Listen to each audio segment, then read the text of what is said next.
I don't move as fast in my old age.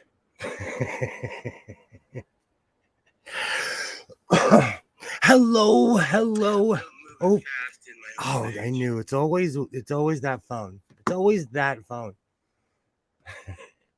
How's everybody doing? It's Monday night. I hope everyone's doing well. I'm ready. I have quite a few things to sew. Oh, whoops, wrong camera. There we go. How's it going? Just my volume. I will learn to do that one day. There we go. There we are. How's everybody doing? I'm Godless Sewing. This is the Godless Sewing channel, and it's Monday. If you're wondering why I'm a little bit more cheery than usual, it's because today is back to school Monday.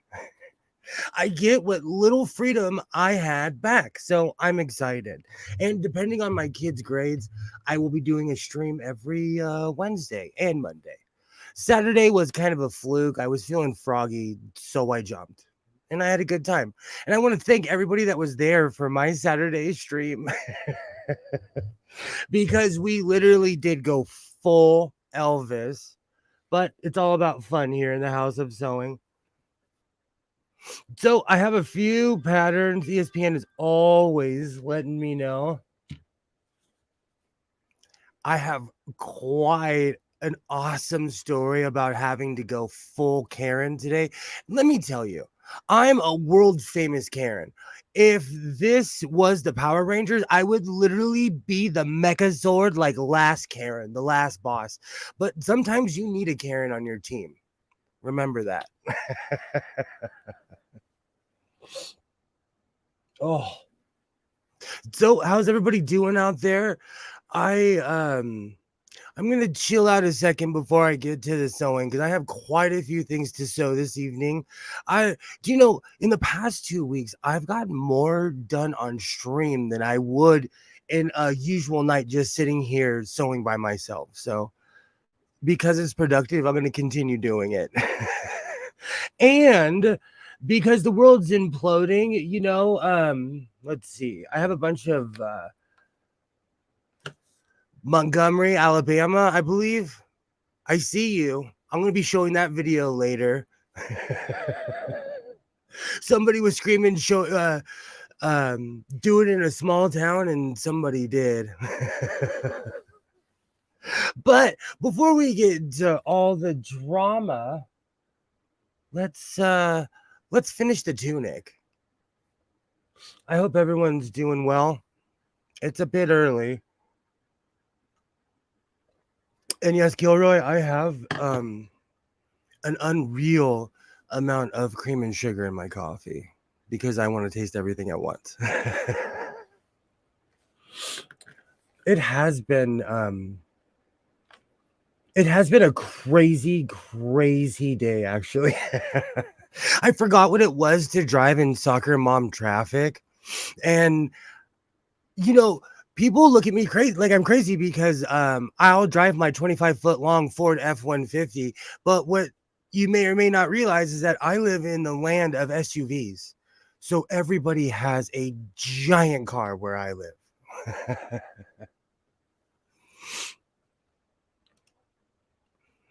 Yes, you like sugar with coffee and cream?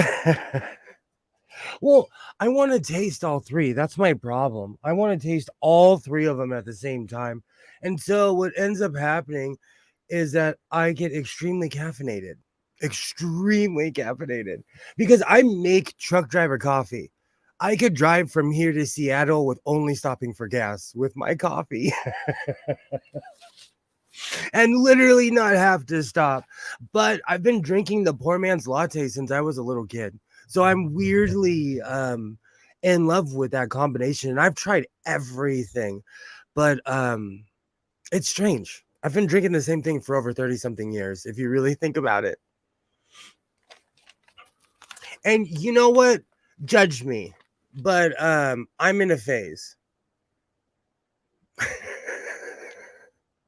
I couldn't necessarily successfully make the other pattern. I'm gonna go get it. I couldn't necessarily successfully make the other pattern, and I don't even know why. Hey, Phoenix. Howdy, howdy. Are you gonna like? Can we call you Hands the second, or we call you? You're older, so your Hands the first. How's it going? It's going. It sure is. All right, come on, Loki, but just don't touch the camera. Here. Here. Okay. Okay. So I was saying earlier how I bombed on a pattern and I couldn't. I really messed up and made a really ugly smock that I'll get later. Okay. But it's well, sometimes you need cute clothes to work in that cover you up and keep the nice clothes. Like it's a work smock. It's okay. Put a patch on it. You'll get over it. I did. I put a giant Slayer patch on the back, but because of that, I won't wear it at work or anything like that. Well, okay. Well, no, it depends on what I'm doing that day. If I'm just sitting there, that's fine. But if I'm getting dirty, that particular hold on, computer. No, you're gonna stop that. My computer was trying to reset itself. Oh yeah, not right now. Well, I have a what's considered an ancient old desktop, and I am remembering something that I forgot to do because Phoenix is here and I'm finally under adult supervision. Oh, jeepers. I'm kidding. Where are you going? I completely forgot what I was going to say because I'm trying to be a professional YouTuber and come with my disclaimer because there's been a lot of misunderstanding and strife lately. No. And I'm just here to sell. I messed up on the neck of my tunic. I didn't put any darts, and it's that scrunchy neck that they show you in class, like what not to do. So I have some work to do this evening. But it's pinned. So it's not, I haven't sewn it. I can fix my mistake, you know? Right. And it's never too late to throw in some darts or tucks. Have you ever looked at something and you're like, wow, this is like I'm just being lazy. This is below my own standards. There are certain things I do and I'm like, oh, I just need to literally cut a dart into this and stop being lazy. I feel like there's something like that on every project I do. So there's always something I wish I'd done better. I just needed to hear that. Really, I just needed that reassurance. I'm trying to be cool, but I can't see with my glasses on. And at like 91 degrees, it feels like a winter's day here, and it feels cool compared to the other day. I know, but it's not like 50% humidity. Yes, insert laugh from Kilroy now here. That's why I've been wearing. If anyone notices, I've been wearing my ball cap because it soaks up the sweat. Because I'm just not used to the humidity, and I know West Coast people, we are weak. We are. Yes, I've gotten soft in my time west. And I'm a grown man who is a real life Karen. Speaking of which, I had to go Karen today at the school, and it's almost laughable because I have such a reputation. Someone was like, "Hey, don't you know that's Karen? That's like the real life Karen." And like Isaiah and I both laughed. Oh, where's my disclaimer? Oh, there it is. Okay. Good grief, that took me a second, but that's okay. Because here in the House of Sewing, this program is intended for entertainment purposes only, and the content is not intended to malign any religion, race, company, individual, or wigs. All opinions expressed by Godless Sewing and program participants are solely their personal views and do not reflect the opinions of every human being on the planet. And just remember, you will not on this channel, you will not be abused by someone in a trailer. You'll just be loved by a man with an inhaler.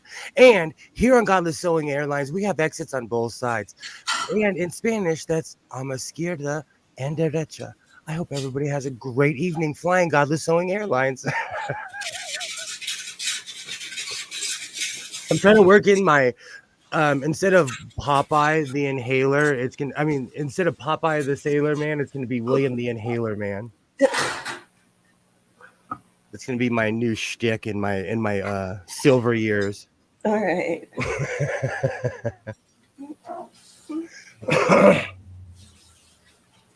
Hey, Waternay, hello.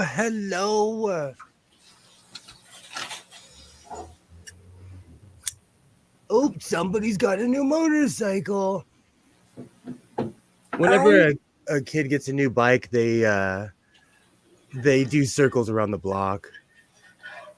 People around here just like to get them revved up just to go down the street and show off. As an enthusiast, as long as you don't get a 2-inch pipe and it doesn't rattle my windows, I'm okay with it, you know. But if you have one of those pipes that intentionally is loud, I have something to say. What's up, trees? Waternay, hello.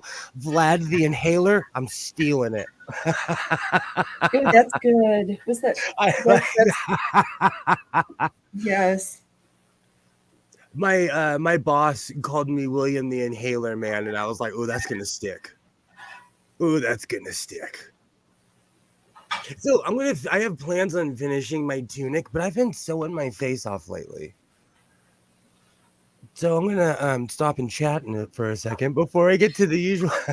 Well, I was gonna say I had plans on sewing, but I had to troubleshoot my sewing machine, and now I'm back at Brunhild because I was like, I need to get back to old reliable. Was she telling me she was jealous? She was like, That's the funny thing about consistency. Like, I brought out my Husqvarna and trying to fix it, and I was like, this is too much trouble. So I just went straight to my my baby lock. I'm here for the long haul tonight. No dash, and in the puny 5 minutes. Awesome. it happened. In a little bit, it's early, but later on, we can all laugh at what happened in Montgomery, Alabama. Where are my notes?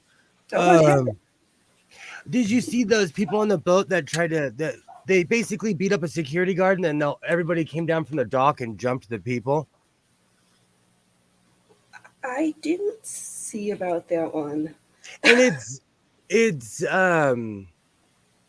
it's ironic after Jason Aldean was like, oh, don't try this in a small town. Basically, and they're saying now that it's a senator's sister or something. But basically, 8 or 9 people came up on a pontoon boat and they blocked a giant riverboat, which anybody who's ever been in that, who's ever been on a riverboat, those are for gambling and boozing. No, you're gonna get some old school Mortal Kombat if the boat can't, especially because the food is off the boat. I'll fight you because if I've been drinking and gambling all day. And long story short, they beat up a security guard, which even where I'm from, if you put hands on a security guard, someone's gonna come at you. And people came down from the docks, and it was straight street justice. It was just real life street justice. And there's always that moment in regret when someone's acting all tough and then you have 4 people bigger than you running at you. And they ruthlessly beat this one man and they got justice. And the funny thing is, everybody got arrested. I think so. Because I was watching a video from this woman called Lady Boulay, and I saw that street justice. Everyone's claiming victory, but in the end, if you throw hands on anybody, even in Montgomery, Alabama, you're going to go to jail.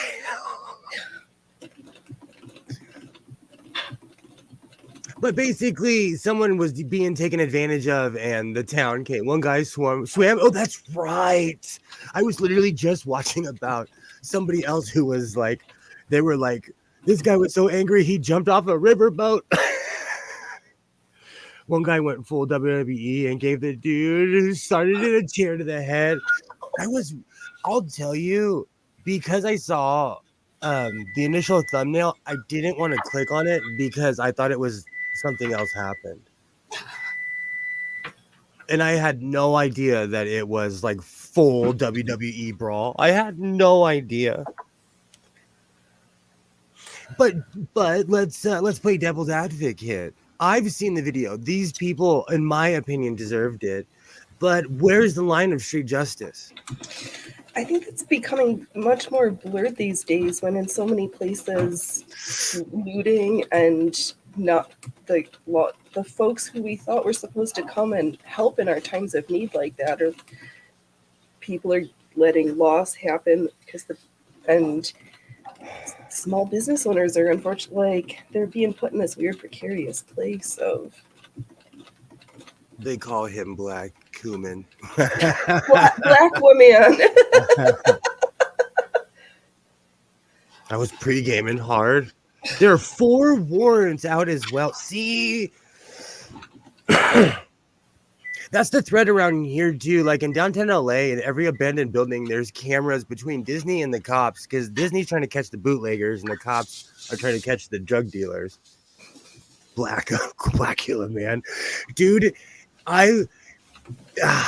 You know what? I try not to get too deep into politics, but it brought my faith back into humanity because it makes me want to cry when I see a video of someone having a seizure and people walk by and they're like taping it with their phone and not helping the person. You know? Yeah. So I was like, I don't know. As a Karen, I don't know where to draw the line of street justice. These people got whooped. But everybody went to jail too. Like Kilroy said, there's warrants out for the people who got away too. Okay.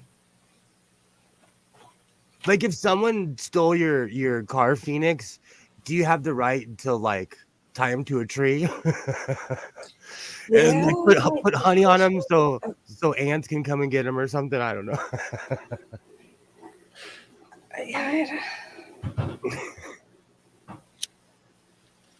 I just want to be an idealist and hope that people just weren't dumb. Every situation is unique. I agree. This is how I live my life, but it's more about like cops can't be everywhere all the time. There was a pothole in my street and everybody was complaining about it. I went to my job, I got asphalt and I filled the hole. And yeah, that's different. That's a kind yeah, probably they would have gotten you, said you were in trouble for taking it into your own hands, but that's a cordial, neighborly, civil thing to do. That wasn't like. And like you said, there's a weird legality behind it, but I have blacktop for days and gravel and no innuendo. I have a pounder. Don't they call it a jackhammer anymore? Oh no, that's the one that breaks it up.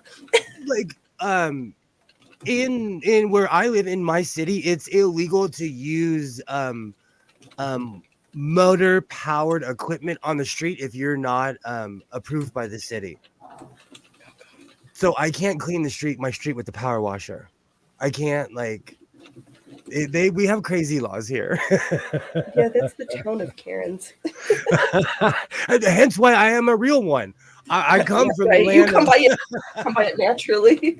Those are my people. My issue was that the guard tried to get away at least 3 times. They kept coming for him, so he needed people to come and. Oh no! I'm not saying they got what they deserved. They ruthlessly beat that guard up. Hey, Mark, how's it going? They got what they wanted. You know, they got it. Where I'm from, like there's certain kinds of attention that you just don't go looking for. And if you touch someone, you're going to get all kinds of attention. Right. You should expect one way or another. You know, I actually have a rule. Like when you do something crazy to somebody, or like you no longer have control of the situation. So like if you hit somebody, they have certain rights, you know? Right. It's like you don't punch. There's a no punch first policy. It's like I don't know. Okay, because I'm a bit of a gentleman. It seems to me that the world's flipped on his head. Like I go out in my world, not trying to touch anyone, not trying to put hands on anybody. You know, so swinging on someone because they told me I couldn't park at a dock. I've been there. This is why I don't own a pontoon boat, because you're angry by the end of the day because you've been drinking in the sun all day, or you've just been in the sun and you're the sober one driving the boat. And you're even more angry. Yeah, it seemed like they arrested everybody just so they could get everybody's stories. I think they'll let the guard and the guys who helped go. I think so too. Self-defense is, thank you, Mark. And I know for a fact in those states they have way more hardcore self-defense states. Like in Oregon, did they still have Measure 11 in Oregon? Where if you hit somebody, you go to jail. I don't know. I saw that. I'll have to double check. When I lived there was a law where you'd go to prison if you put hands on somebody, and it worked because it deterred a lot of people from hurting each other. Yeah, people are hurting each other a lot, so probably not. Exactly.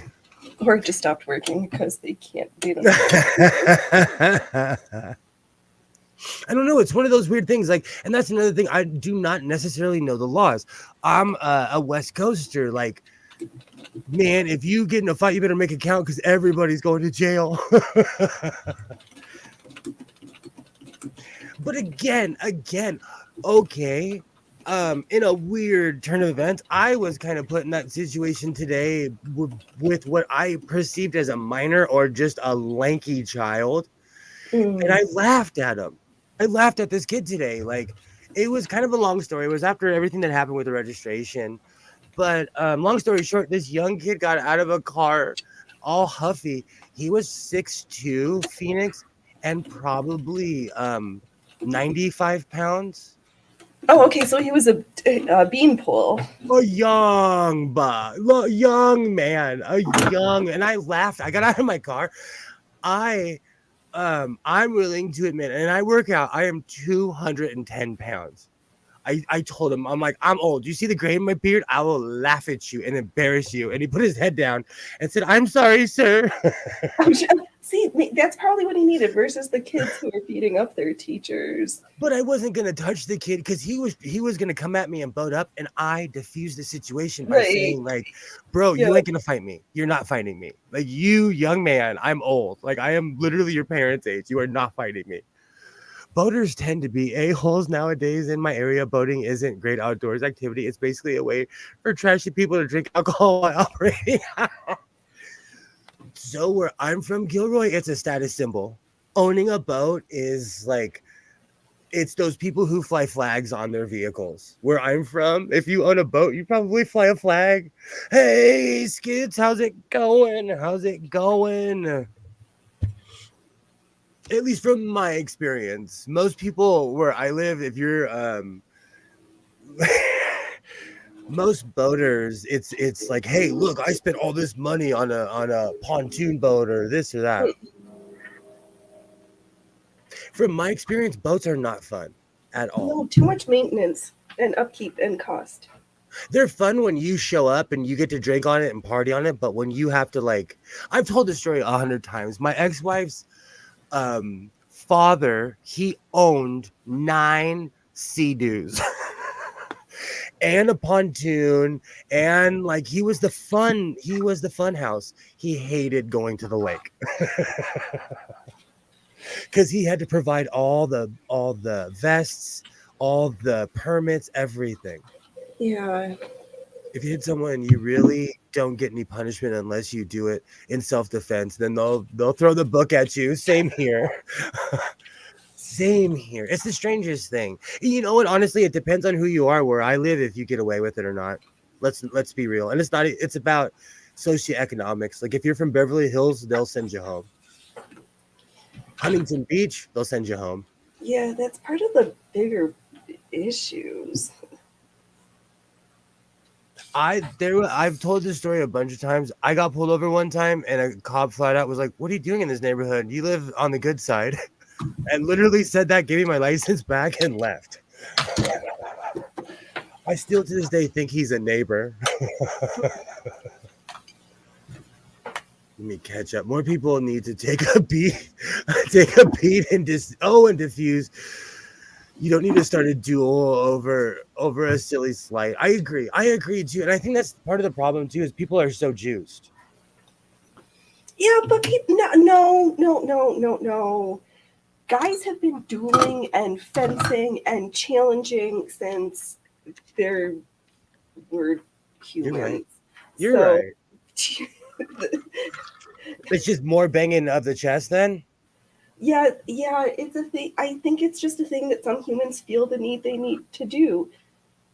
Or sometimes like your brow's being dumb and you're like, okay, just snap out of it. You give him one, and then he's like, oh right, you make sense again. I don't know. I No, I wasn't, agree with you. but I agree with you.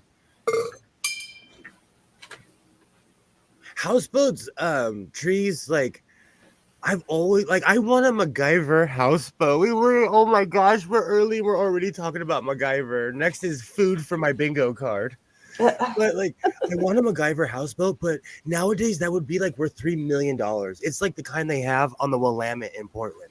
mhm. It would be worth so much money. Oh, I'm back to wanting to live in a warehouse like season 6 MacGyver. Yay! Here you can buy used boats kind of cheap because eventually the people who drink on them get caught by the fishing commission, get a DUI, and have to sell the boat. Boats are fun. I like boats so much. I worked on one for years and I've held a boat license since my 12th birthday. I do you know the one thing my ex-wife got me into fishing. I like fishing. I'll go walk on the docks. I'll go drive to the ocean and fish. Like I love fishing. Yeah, that's been a big hit at my house this summer too. Do you eat what you catch? They have to catch something first. Oh, no, you're a truth teller. You're a truth teller. They can't just sell me fish tails and bring me home fish when I see the plastic. Oh, here we go. Here we go. I was like, where'd all those comments go? Testosterone is a hell of a drug. You know what? I did that young man a favor today because he saw a person who looks just like him because he was super light skinned. So I'm like, oh no, let me save this young man. Like Right? I spoke to him like a man and I looked him in the eyes and was like, this is not worth it, bro. Like, do not, because you're gonna catch that one dude who's gonna like suplex you and put you in a wheelchair, you know? Yep. I And thought I cut my stuff backwards, sorry, but I didn't. I've got opposites. Opposites. And nice yay. parts. Did you see Did you see the video where they narrated the Huntington Beach surf riots the way the news that does for black people? No, I have not. I definitely have to look that up now. I definitely have to look that up. Excuse me. Oh, where'd Alibaba's comments go? I could have got an expensive Trumpy 1919 houseboat if I could refloat it in the canal.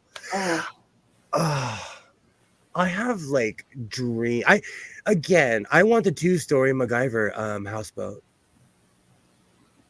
the one that you That's actually need to pay attention and not be silly to like. Don't when it says low bridge, make sure that you're gonna fit underneath it. like Know your height, kids. fishing lost its luster for me. Don't like it anymore. I try to go to spots where there's not too many people because like I used to go to the pier, but then it got like the better the weather gets, there's literally, I'm not even being funny, you could go at 2 in the morning. One time, I put Isaiah in the car at 2 something in the morning. We drove all the way down to Santa Monica, and there was already 75 people on the pier fishing. Oh yeah, that's too much. It's because I live in a extremely populated place, you know. Yes. Well, that's not my problem. When I lived in Oregon, I never had that problem. That's where you do the stereotypical fly fishing with the whole suit on and everything. Oh yes, there are You're places. right. I know of such places. They are. They are. Yay! Just small fishing boats. I have a 12-foot and a 14-foot and a 17-foot. They're nothing flash, but they float. I think the thing that ruined my life and soured me forever was owning, operating, and being around Sea-Doo and pontoon people. And pontoons are so much fun, but it's just like it's just so much maintenance. Yeah. And then you will never get as much money back as you originally put into it. Like, I learned that even with my travel trailer, with everything. Like, and now I want to buy another one. I used to catch bait fish. Opening day is Kids Day and giving out minnow worms. Oh, that's awesome, Alibaba. We have all kind. There's an artificial lake by my house. Coincidentally, it's literally the place where Fonzie jumped the shark. If anybody's into Happy Days, it's literally the place. Some good old Hollywood history for you. Oh, speaking of which, today is very like UK and Canada heavy. So hold on, let me try to. British Columbia Day is today. Commerce Day is today. Hold on, there was another. Oh, New Brunswick Day. We see you. New South Wales Bank Holiday. I believe that's in Australia. I better get that one right. Well, you'll be corrected shortly if you're wrong. No, I almost moved there or somewhere in that direction, so I better know.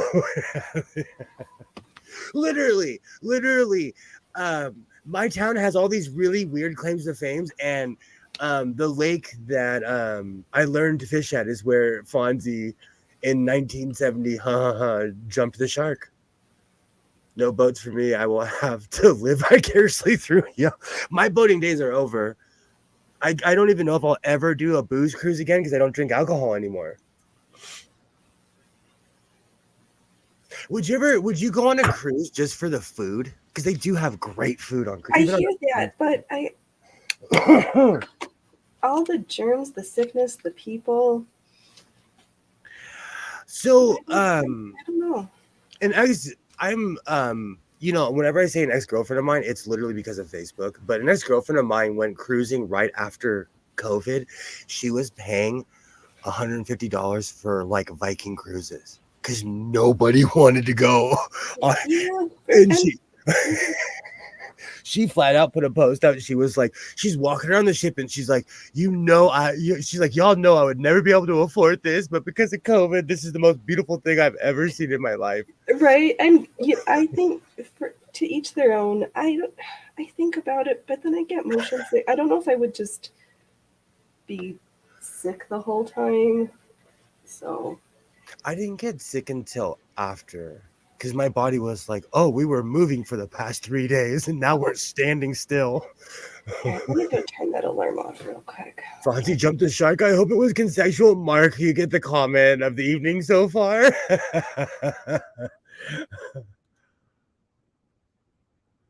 Used to be just Commerce Day and all those spots. No cruises? Come on, Skits, you and I were going to cruise the Riviera together. Come on.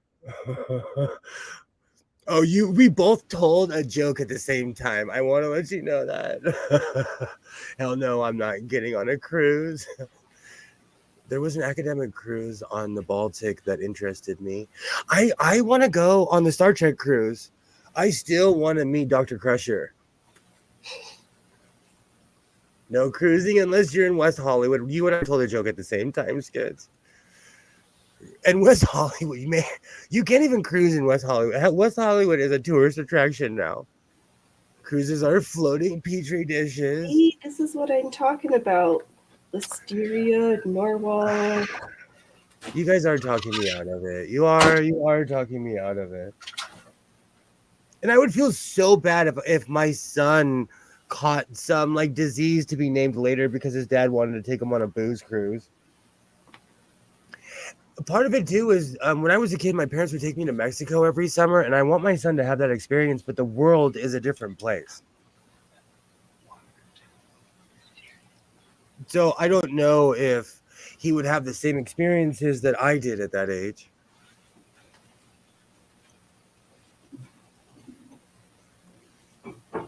Did you ever go on any cruises as a kid?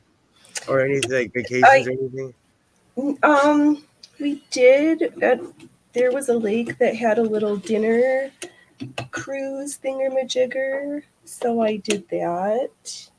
I didn't And start did I doing go it. to Maid Sorry. of the Mist? No, we just no. And I did a whale watch. I've done a couple things, touristy things, but yes. I've done like the glass bottom boats in Ventura, yikes, in Catalina, stuff like that. But I really didn't. I've never been on a cruise. I really didn't go until I was in my like late 20s, almost 30s. They're Yeah, not necessarily the most exciting thing on earth. I just hear about them being expensive and all the food, and I don't know. I don't know. Well, what happens is you pay a flat fee, right? You pay a Mhm. flat fee, and then you gorge your face off, and all the food and everything is covered under that fee. But every time you swipe your card for any drink, even water, you get charged. Yeah, no, I don't need to. I don't like being gorged. I'm not a suckling pig.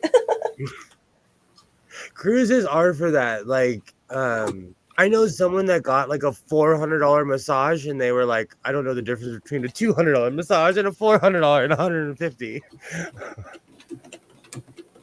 If I ever have the gumption to spend cruise levels of money, I'm going on a long road trip instead. Do you know, I was always I kind of want to go to like do the real Viking cruise in Holland and stuff like that. That sounds like fun.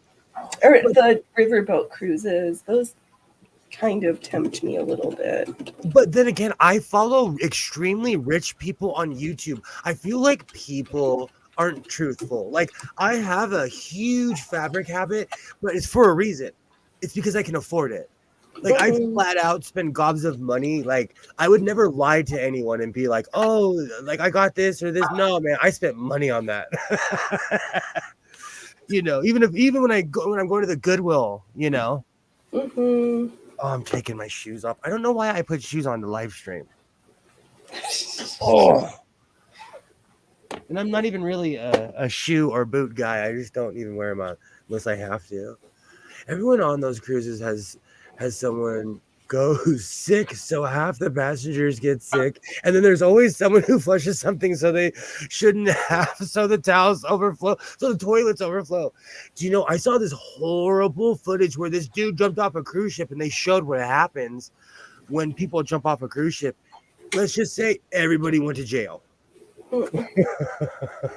Do not jump off a cruise ship. Because you and all, like, the guy went to jail and all his friends went to jail, and they left them in Mexico. Yeah, I do the Rhine one. Or would you do the Danube? Because I thought they used to have one that goes along the Danube. Yeah, I would do both. I watch, like I said, I watch really privileged people, and they go around the world cruising. That's the one beautiful thing about YouTube is that like you can live vicariously through these crazy. They have to be rich though. They have to be Or they're extremely rich. yeah, but I think even within the influencer world market now, if you're at a certain level, I wonder how much are gifts for them in response for promotion. Like, or well, I guess it should be saying like hashtag ad or sponsor if the content is. Ooh, no, yeah, ugh. Mark Short and I will never be going. I can tell, Mark. You're talking me out of cruising, Mark. You're talking me out of Oh it. yeah, yeah. The riverboat ones are intriguing, smaller, but they start an hour and an ungodly hour for sightseeing. They do. Especially, well, if you think about it, if you're on the reverse clock, they're almost on your schedule. Right, because you have to have yeah. I would only do the Rhine. Okay. I think also because I still get magazines and they advertise in Scientific American, they advertise in Better Home and Yuppies. Yeah. Only way you're getting my ass on a ship is if it's an ocean liner and I'm going across the Atlantic. I actually know someone that recently did that and had the time of their life. They went from St. Louis to New York, and then they took a boat from New York to England. But again, these are extremely privileged human beings. Oh, right, like the one that the costumers did that was sponsored by Hendrick's Gin and last year. Oh yeah. And that's like I'm gonna turn this light on. I feel like YouTubers should give people a disclaimer. Like, um, you know what? When I see people like me that buy sewing machines, I'm like, ooh, you got money. Because I know that adds up. Oh, ow, ow, ow, ow, ow, ow, ow. Get out of my skirt.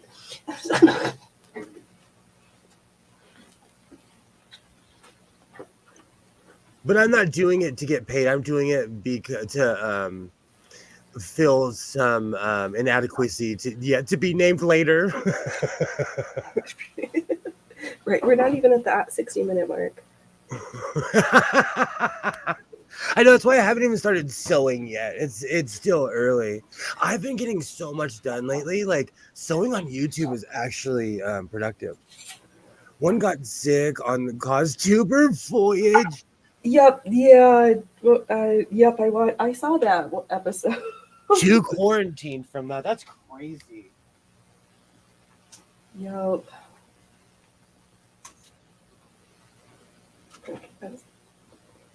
You know, if you're gonna show off mommy and daddy's money, at least buy a bunch of sewing machines. You know, have something to show for it.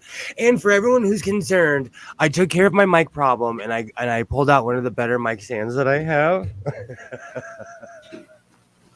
So no more floppy mic stand. I took care of my erectile. I took it to a doctor and got it help.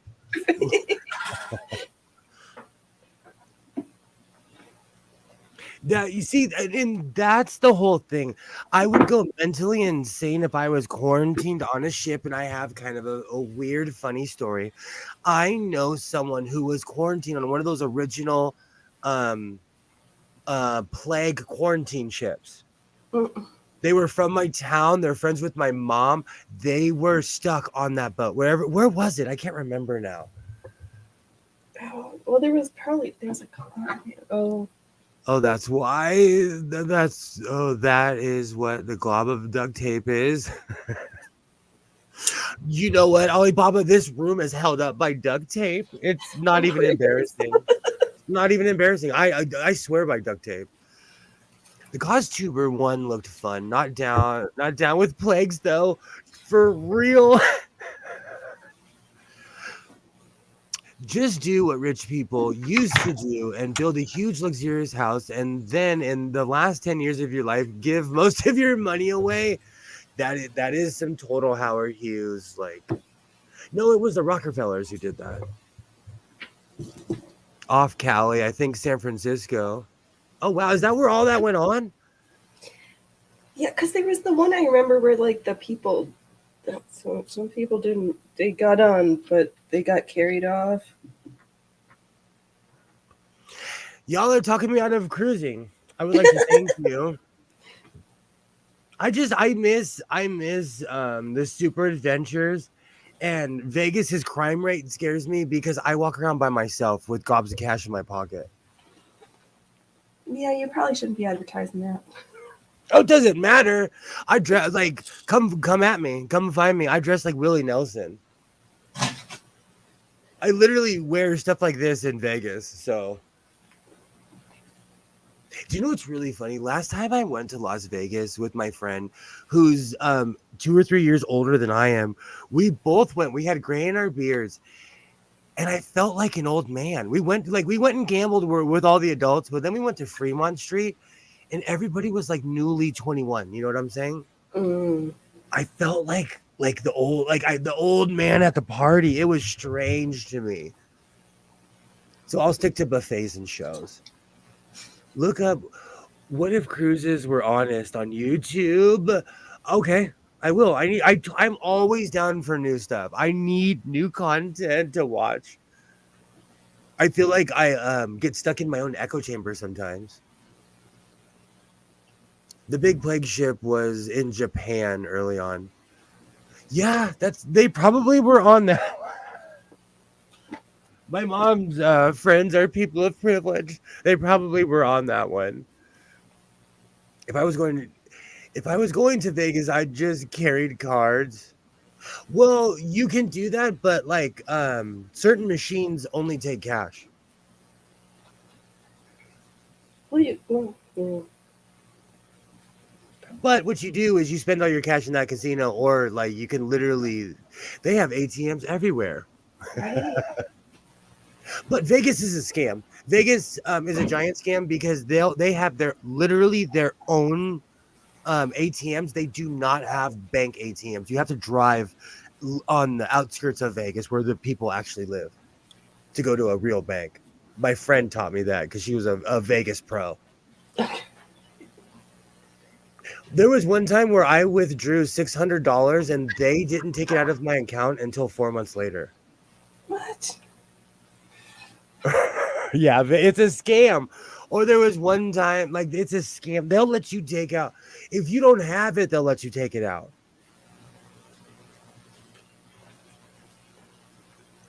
But I've always figured that aren't most tourist traps like that, like just filled with scams.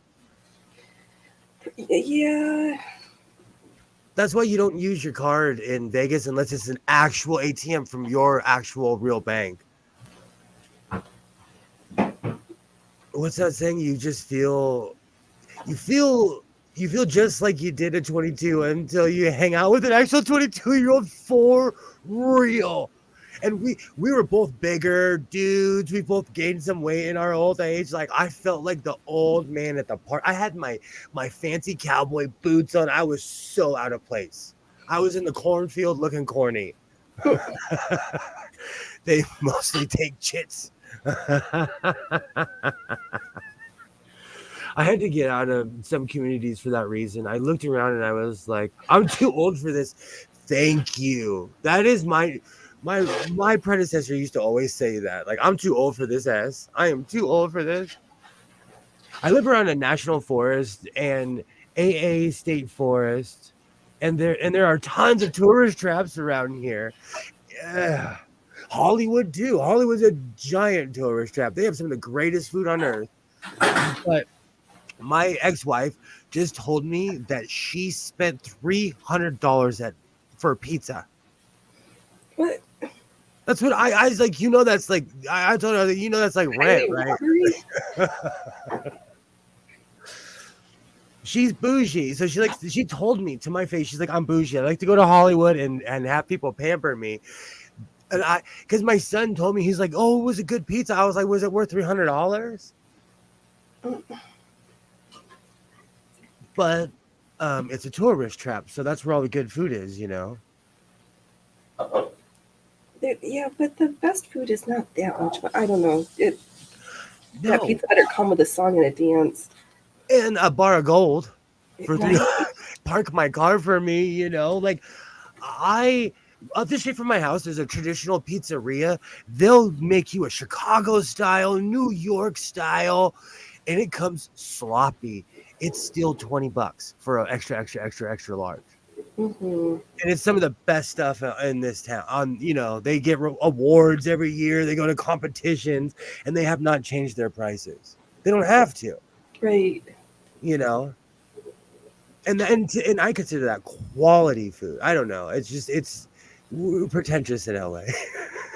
For $300, I can get on Domino's or Pizza Hut delivery and buy enough food for half a month. What, you could take a share in a franchise for that price? That's like a hardcore trip to the grocery store right there. At some point, you're not paying for the food anymore.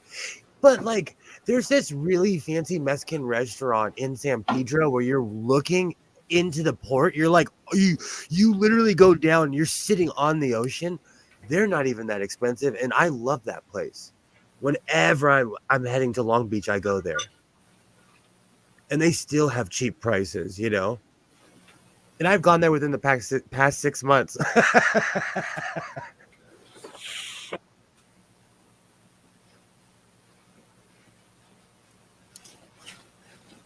Today's Northern Territory Picnic Day. I should start sewing. because the rest of my notes are showing what a megazord Karen I am. So basically, long story short, today they sent my son 100 emails saying, okay, at 12:30 you have to be there, at 12:30 you have to be there. Okay, we're pirates. Spoiler, we are never awake. Phoenix knows because we're in a group together. I don't reply until 2 or 3 in the afternoon. I have a job that I have to be up like I am. I live on reverse hours, so school hours throw me off. Long story short, long story short, we go to do the register thing. We're putting down in the truck. We're fighting through traffic. All this. I'm laughing at all the soccer moms. We pull up, and there is a young woman who says, "Can you guys come back? Can you guys come back in an hour? Can you guys come back in 20, 30 minutes?" And have you guys ever seen the movie Me, Myself, and Irene? Phoenix, have you ever seen that movie?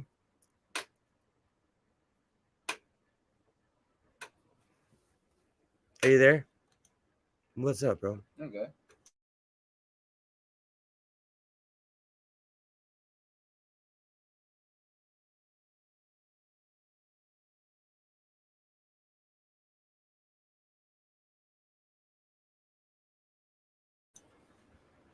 Okay. So, Phoenix, are you there? So, long story short. Yes. Oh, okay. I tried to talk and Teevers. Well, you know. I completely forgot what I was saying because young You got in Mr. trouble Snowing at walked school out here. We're late. He Early. between his mustache, he looks like Chico DeBarge from the DeBarge group, or he looks like Magnum PI when he wears his hat.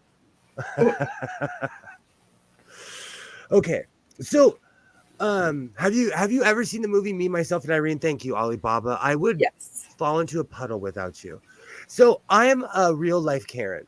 So the music starts from Me, Myself, and Irene, and I'm telling myself, like, William, these people are from an incompetent generation, because she was telling me basically that my son couldn't register, and so my pops used to always pull the I'm underprivileged minority card, which he never was because he had more money than everybody else, at least at the end of his life. So I look at her and I was like, "Are you turning away someone with an autistic child?" And I turned around and walked away. And she's like, "No." And I was like, "No, it's okay. I'll just let everyone know that you turned me down." And she let us in. Okay. So there's this young kid. I don't like him. And he sees me and he's like trying to say, like, "Oh, we're not going to see anybody else." But he looks at me and just walked right past me because he knows I'm a Karen. And then, so, okay, I'm trying to calm down. And the funny thing, all of this only takes 10 minutes. But because of them being inept, because of their attitude, and I don't even want to call it new age, because like we said, the young have always been young. Like my favorite saying, youth is wasted on the young. Okay, I know I'm a Karen, so I'm sitting there and I'm like, I'm full cowboy hat, so I'm like, okay, I have to represent the Cowboys. Cowboys are stoic. Right. Even though I'm not. And I'm sitting there and I'm like, what evil? Did you just fart in front of a fan, bro? That's illegal, dude. I have to mute, parade my son real quick. All right, I think there's just a methane explosion. Everything will be my gosh, bro, that's illegal. My eyes are watering. Okay. Oh, God. So long story short. At least you didn't there was no lighters involved. Yeah. So I'm in my head, I'm like, what evil deed can I do to these people? Well, I look at the gate because, this is America. So our schools all have like real hardcore gates now, which they should. Like they are like real 13, 14 foot high. You get buzzed in. Like American schools are no joke anymore. They are not playing. And I don't blame them because this is America. And I'm not even gonna pussyfoot on that. I'm not gonna play around with that. I understand that. So I'm on this side of the gate. I'm literally in the institution. And I see a line building up. And they're like, oh, we shouldn't let the people in. We shouldn't let the people in. When Isaiah was done, I opened that door. I said, oh, they're waiting for you. I let almost 20 people Oh in. no! Did you start an insurrection at the school? Godless's insurrection happened at the school today. No, I'm a Karen. I'm a Karen. Mess with me. I'm going to let everybody in. It's because I think they overshot there's a lot of kids that are homeschooled right now. And I think they overshot they didn't have the staff for what they just weren't ready. Yeah. Our schools are just falling apart. Today in 1942, the Battle of Guadalcanal began, and in 2007, Barry Bonds hit his 756th homer and beat Hank Aaron's home record. A lot of people put an asterisk next to Barry Bonds because he was juiced. So that is like an extremely controversial subject in the baseball world.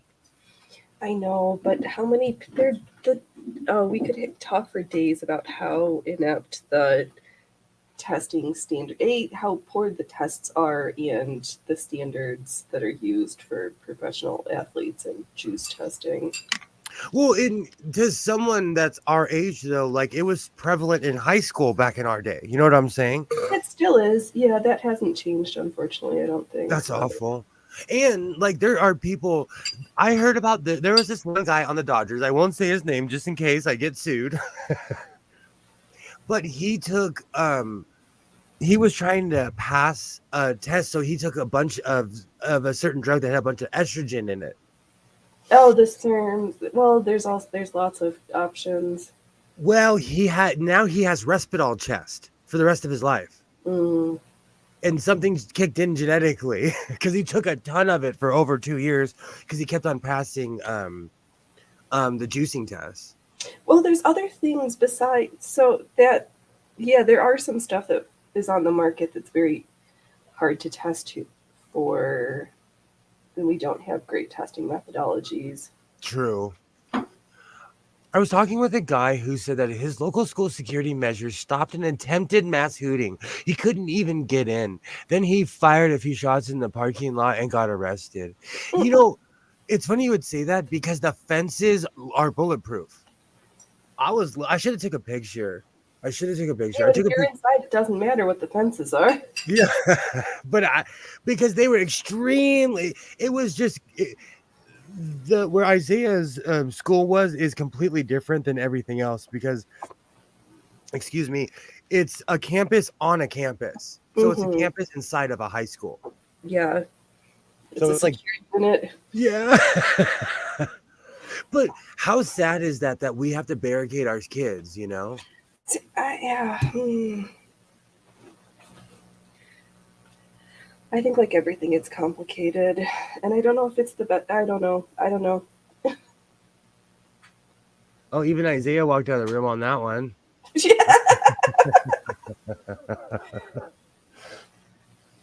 Oh, let me get back to my coffee and my tunic. I'm gonna be like full chainmail tunic. I'm ready for my tunic phase. I made this one huge. Huge. Oh, I need to wind the bobbin too. I made sure I had some pre-wounds. Yes, I do have pre-wound for this machine. I get so whatever. I look for like old ones that are like, oh, that's purple. It's close enough. Like, I'm trying to go through this entire spool, so everything is this gray. I'm like, yeah, it's almost white. I don't know. I'm just over how inept the school is. Yeah. I'm over it. I think part of it's the school, but I think part of it is the instructions that the people who are supposed to be doing that job have, or what other people are like, oh, we want you to protect our kids, but you can have a taser, but you can't have something to actually stop at long range distances because there's kids. Like, I think everybody's wrong and everybody's right, and somewhere we need to find the middle because that's the reason why I've been homeschooling my kid. But like, my ex-wife totally pulled an intervention on me, and she's like, your son is turning, she's like, he's 40 something, he's your age, like he literally, like she's like, he's an adult before he needs to be, like and I agree. But he lives with me, so I've turned him into a mini me, you know. Yeah. He knows how to drive a tractor. He's probably one of the almost 14-year-olds that knows how to drive a 16-gear tractor without asking questions. I love winding bobbins, but I do not like unthreading the machine to wind the bobbin mid sewing. Yes. Yeah. Yeah. Someone showed me an attachment to go on a hand wheel of a treadle machine to wind lacing. Interest, interesting what he used to have back then. What we used to have back then. Yeah, absolutely. And it would make sense to have something to have your lace on a spool, since I learned that with the narrow hemming foot, you can put a piece of lace trim and do your rolled hem and attach your lace all in one fell swoop. So to have that on a roll next to you while you're doing, yes, I would like, I like this piece. I know what Oh. I could do with that one. I've learned that it's completely wrong to blame the teachers or lower administration. Most of the time, they want the stuff you want to, but they can't get the money, or the politicians prevent them. Yeah, I try not to be nuanced and complicated. I try not to poop on the little man, but like, you know what it is? I feel like I'm in the movie Falling Down. Everything I come across, somebody is like just semi incompetent. And I'm like, bro, can't you just count? Or can I go to the store without hearing your feelings? No. Am I the baddie? Am I wrong for wanting to conduct a life in peace? There's some amazing attachments, Alibaba. The old machines were just straight stitch things. People Not just think the now. straight stitch. No, they are amazing pieces of technology, if I don't say so myself. It's true, Kilroy. My teacher's friend has things to say. I need to put my glasses on. Blindy McBlind. It's because I didn't get any. Whoa. What's up? Oh, you put your glasses on. Oh, I can see. It's HD. It's because I didn't get any sleep last night. And there is a direct correlation with acting like a complete knob and lack of sleep. Yes. Enzo knows how to steer my truck and the tractor straight at the nearest tree. when Isaiah was younger, I let him drive a golf cart, and he drove it into a chain link fence that went into a catch basin. Oh, God. And my boss / father grabbed me and was like, I can't believe you let a 7-year-old drive a car. The same man. He took you at 7 to drive. Exactly. Oh my, okay, hold on a second. Make me ginormous. Let's look at this amazingly ginormous pant leg.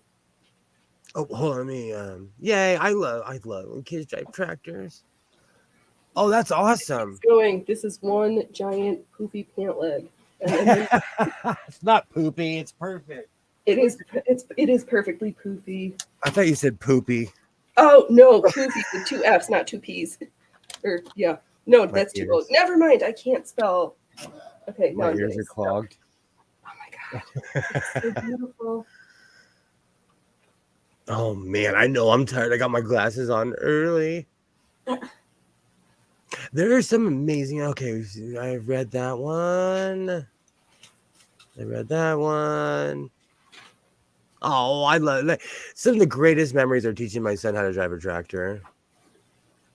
Party pants, absolutely. Yes, let's pin on number 2. No, I'm not to the sewing phase. I just need to do a test fit and make sure that everything looks nice.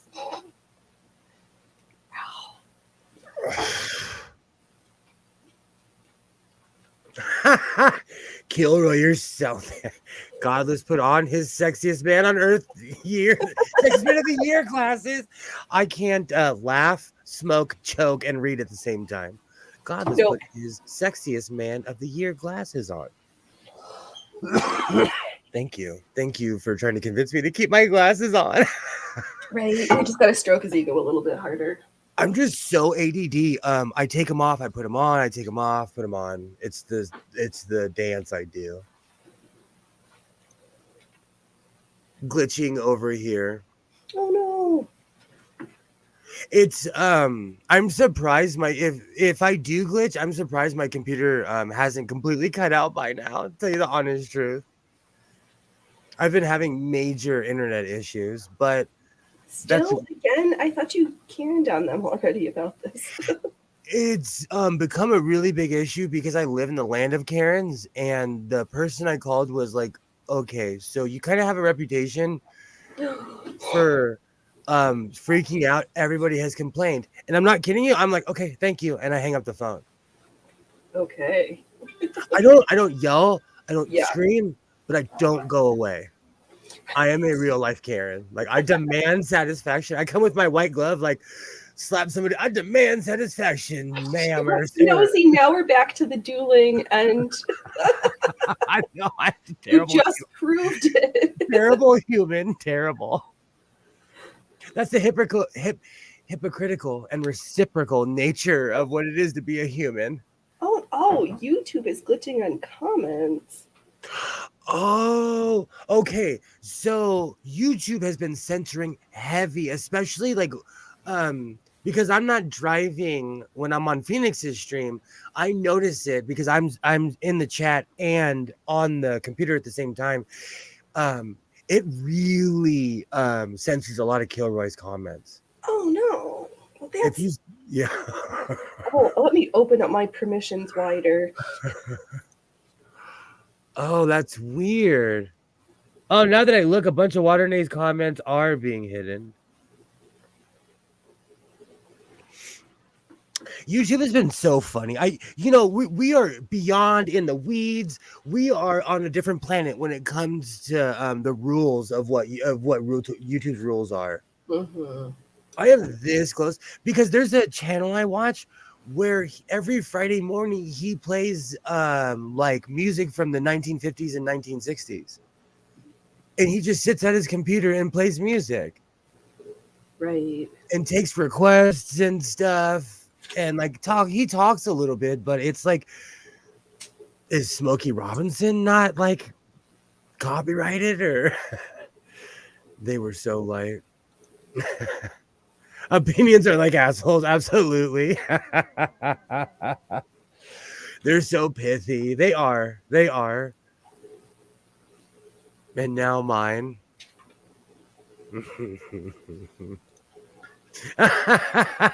No, I noticed that in the chat. Like YouTube, it's the strangest thing. It's just, like censorship to me is so weird. Do you have all messages on? There are people who knew me 3 or 4 years ago who are probably shocked that I'm still streaming, that I figured out how to get this far. So I have to check to see, but I think I have my chat wide open because I'm all about transparency and I like Ixnay. No, the question is because in the YouTube you can either have top chat or live chat. The live chat is the most current. The top chat is not. It's on live chat. Okay. That one I know. Yeah, it's on live chat. But that's why on yours, it's the strangest thing to me. But you have a different system than I have, you know? I do. Oh, then your tab crashed. We're not even sharing news. We're not trying. Canada, we're not trying to make you mad at us.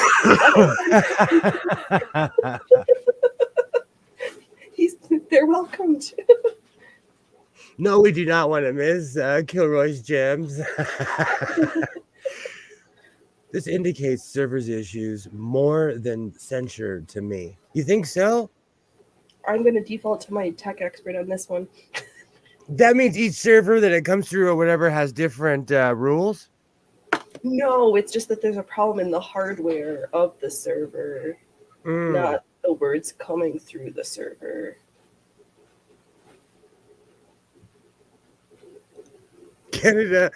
Canada's mad. I'm not watching Canadian content. Hey, Hey, mess around. I'll go. here I got some beavers and some maple syrup in the fridge. Mess around. I don't even have to talk about it. I'll just go grab it. Sugar-free, low-calorie syrup. We need a Maple Leafs jersey stat and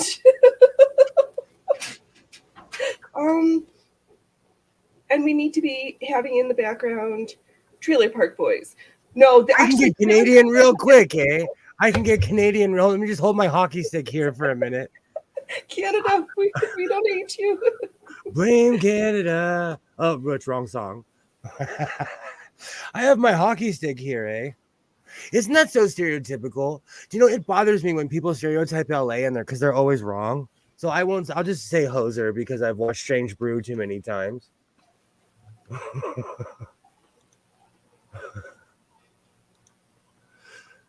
Everybody cuss all at once and see well, I'm sure they don't want me to comment on that Canadian content. That's funny, but not funny. That's not funny. No, in the words of the great Homer Simpson, it's funny because it's true. British Columbia has a love. British Columbia is one of the most beautiful places I've ever been. But I have yet to be to New Zealand. That's on my bucket list. I want to go to Hobbit Land. Oh my god, these pants weigh a ton. They should have smacked that robber with a hockey stick. You could wreck somebody with a hockey stick. I'm technically a hoser. I love that. Strange Brew still holds up to this very day. I love those old movies. Still holds up. Do you know what the problem is? When I look at myself, I see my brother. That's what it is. I need to get over that. We all look alike because we come from the same family tree.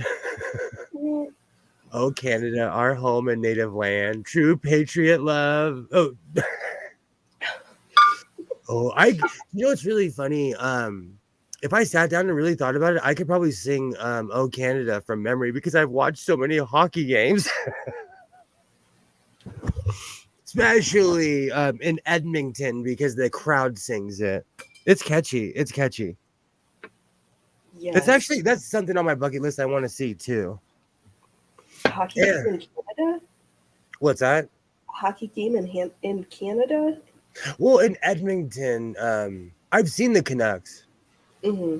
But I want to in Edmonton, like it's just, each arena has their different shtick that they do, right. And the entire crowd sings the national anthem. It's extremely patriotic, and they have Canadian flags waving on the ice. Right, as one should expect. I'm about to hit my light. There's dust flying. Thank you. I'm such a show off. Thank you. Don't get dust on your sewing machines. Now you have to clean it before you can start sewing. My cop light is swaying back and forth. I hit it with a hockey stick. Canada's anthem is so boring. That song reminds me of hockey, and I'm not even trying to be stereotypical, but even in American arenas, they sing it before games. So I know the Canadian national anthem well. Should we get into Lizzo? Yeah, let's talk about Lizzo again. Since we did yesterday, I put it in my notes. I'm still mad. We talked about the banana. So I actually am kind of intrigued about the Bananas Club in Amsterdam. I think that's quite a novelty and a selling point. Like that's what that establishment is known for. Their bananas. No idea. There's a duel going on. Do you know? I know. I'm all up in the chat. Do you know what's really? I eat at least 2 to 3 bananas a day, and I am disgusted by what I heard. What they do to bananas. Do not ruin bananas for me. Hold on. Kilroy says, "Let me get my folding chair." We got a food fight, eh? A foot fight. I covered Oh. my feet up so I don't end up on only feet. I didn't think it was real until I clicked on it.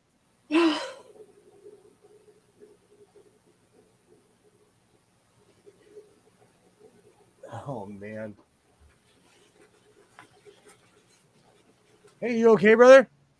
What's going on?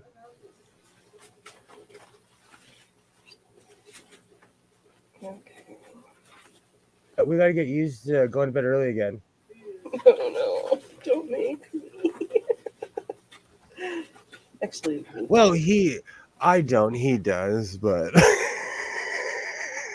I try to like show him that he knows that I'm a vampire. you have to attempt to model good sleep hygiene habits. I have to for I am kind of glitchy for life in general. Like I am not the same person after 4 or 5 hours of sleep. Yeah. And like I don't think anyone is. You're just a step slower when you don't have sleep. And so I try to get a decent amount of sleep, but I can make my own hours at my job though, so it's different. Right. Yes, he's on the. I must obey other people's hours of engagement. But when the school year starts school, man, he has to be coherent by 8 o'clock in the morning, like awake and coherent.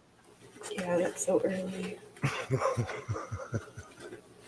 Have you learned the sword choreography from the Princess Bride Kilroy? We do that. We can try that one. Do you know in all the saved stuff I have in my computer, I actually put that in a video. That's what was his name? My name is Inigo Montoya. And you are the six-fingered fat man I am here. You killed my father, or something like that. Yes, something like that. I don't know. This might be too much trouble. Let's just have a coffee and call it a day. Absolutely. I have chronic pain. So over the last while, I have adapted and can cope very well with no sleep. I have as well. That's where a lot of my sewing comes from. I'm so sorry that you have chronic pain, Yeah. Alibaba. It's my name is Inigo Montoya. You killed my father. Prepare to die. Thank you. I knew you'd know. You're lucky. I was just looking up NORAD's phone number. Oh man. Oh, trust me. If I had that kind of power, everybody would know. I have a list. I'm petty that way. Speaking of petty, let's make a tunic. Here's my problem with my glasses, or finish the tunic, is that I can't. Oh, I can't see far away, but I can see up close perfectly, and I can see better without my glasses on. Is the excuse that he stammers out. Oh. Mm. Okay. Let's see. I've been messing around with my camera, and it always goes back to my CC footage. Like I want that camera to be something that it's not. I think I just have to accept that it's a crummy camera. I put it a little bit higher. Mm-hmm. Oh, whoops! I can't stand that angle. I put it a little bit higher, but it's still the same room. Well, what are you gonna do about that? The whole reason I put this angle up is so you can see whatever I make or something, you know. Right. So as long as you can see my whole body, I'm satisfied. Whoa, mic malfunction. Mission accomplished. That's all that counts. I learned a long time ago, if you get too caught up in the technology, you'll lose. You lose a bit. Yeah, and sometimes you can't let it be an intimidation factor. You just gotta like show up, just do it. Don't be scared. Just work with what you got. As I tell my son all the time, I do need bifocal.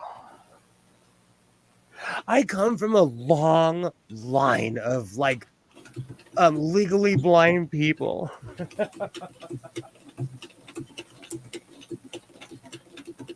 That happens sometimes to the best of us. So part of me not wearing glasses is just denial. I forgot. Okay, so I made this shirt over 10 years ago, and I forgot you can see the back. Can you see Party Bear?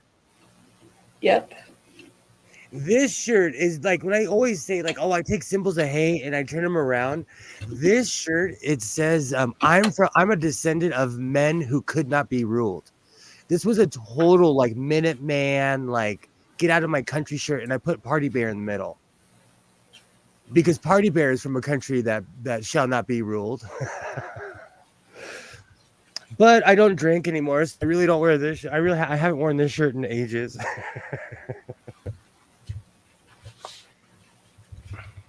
But I love taking symbols of hatred and turning them into something that gets laughed at.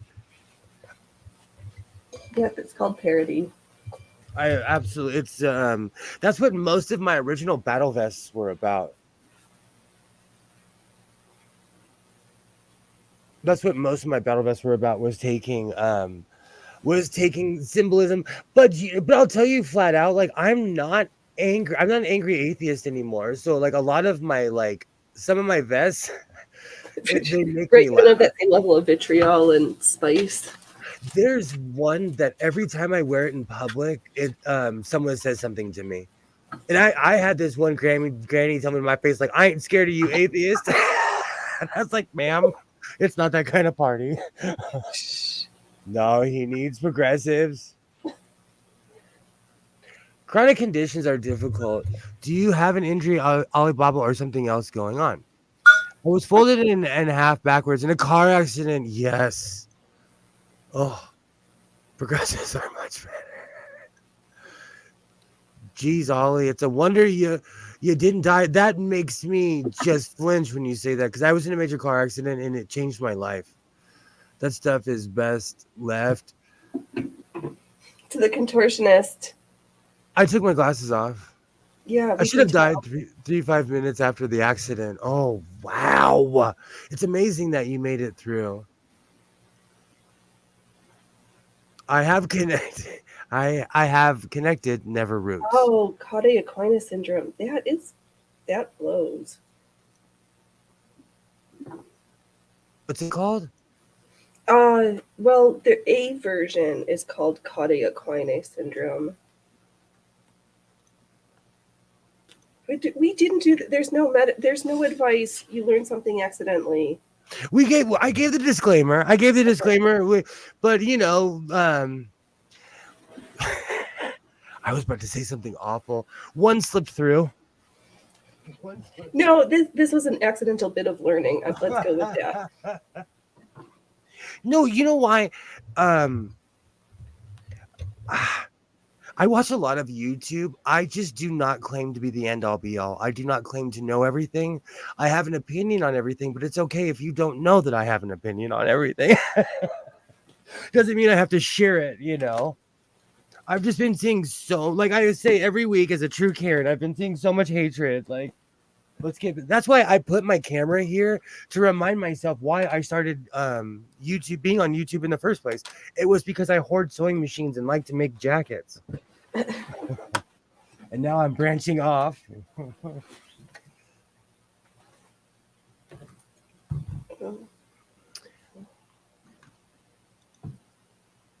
It took them 2 years just to look at me. It really made the tech mad, and then he broke up.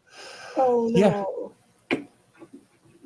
It's almost like I have 3 spinal columns. Oh, that makes me just more people should do the same, Kilroy. I had to get a handle on my stuff now. Stuff that used to fire me up makes me go, oh, you guys take a chill pill and drink a Pepsi. Do you know what? I'm going to tell you, honestly, the one thing I wasn't ready for on YouTube was the creeps and the stalky. Like in the real world, if you have a problem with someone, 99.9% of the population avoids or walks away from that person.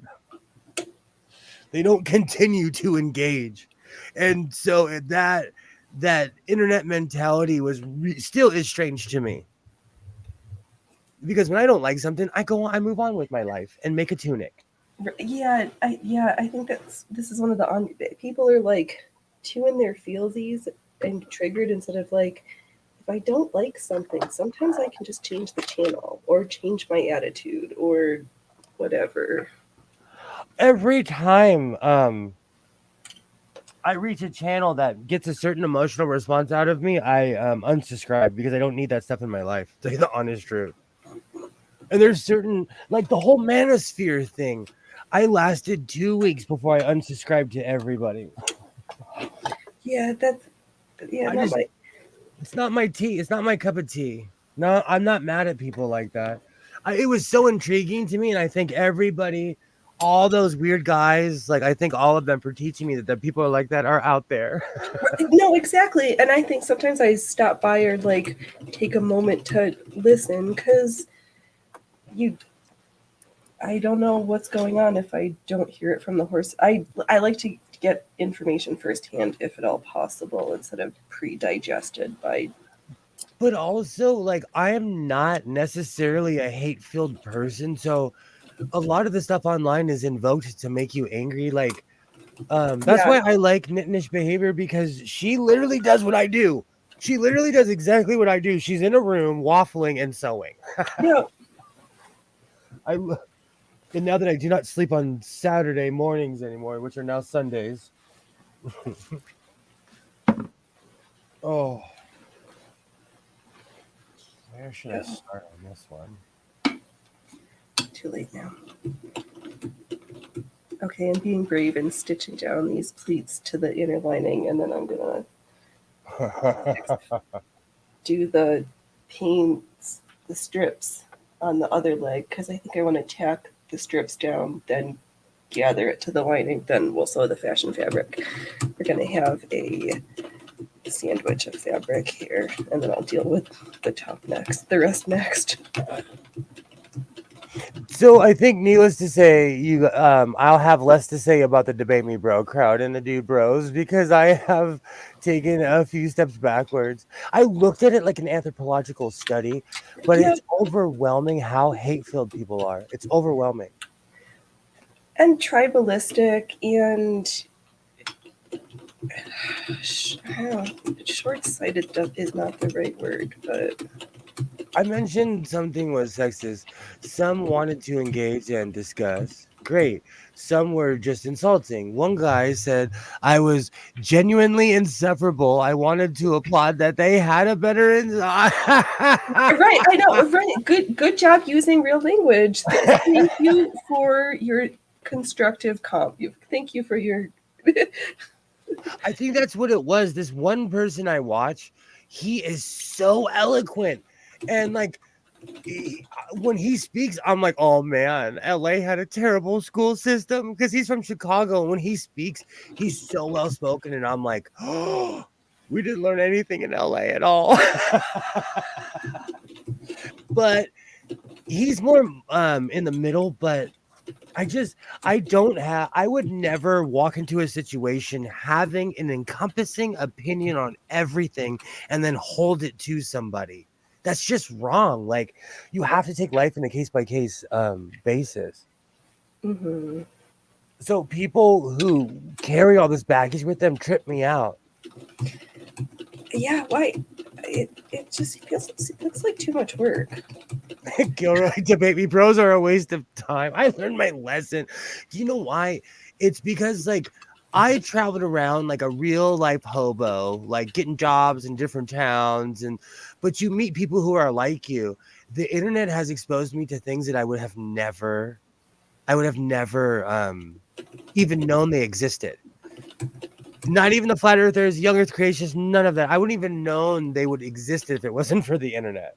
And it's intriguing to me that these people exist. So, but curiosity kills the cat, as they say.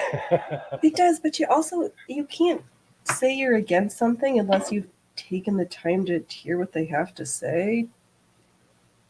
Or like my new pet peeve are people who give advice about having kids and they don't have kids.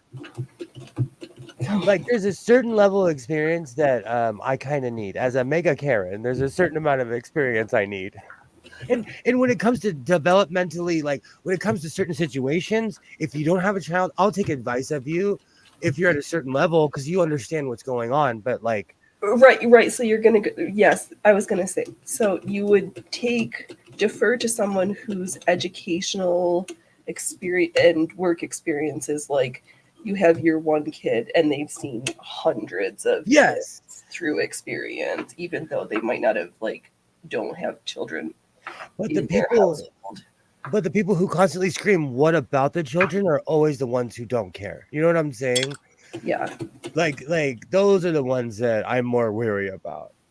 No, if somebody like, oh no, I defer to doctors. I'm not one of those sociopaths that think that the internet is smarter than the doctor. No, I defer. Dr. Google. Do you know, I'm so old that back in my day, they used to tell us, do not go on WebMD. I had someone tell me, do not go on WebMD. You're a hypochondriac. Do not go on WebMD. Right. Everything's cancer. Everything.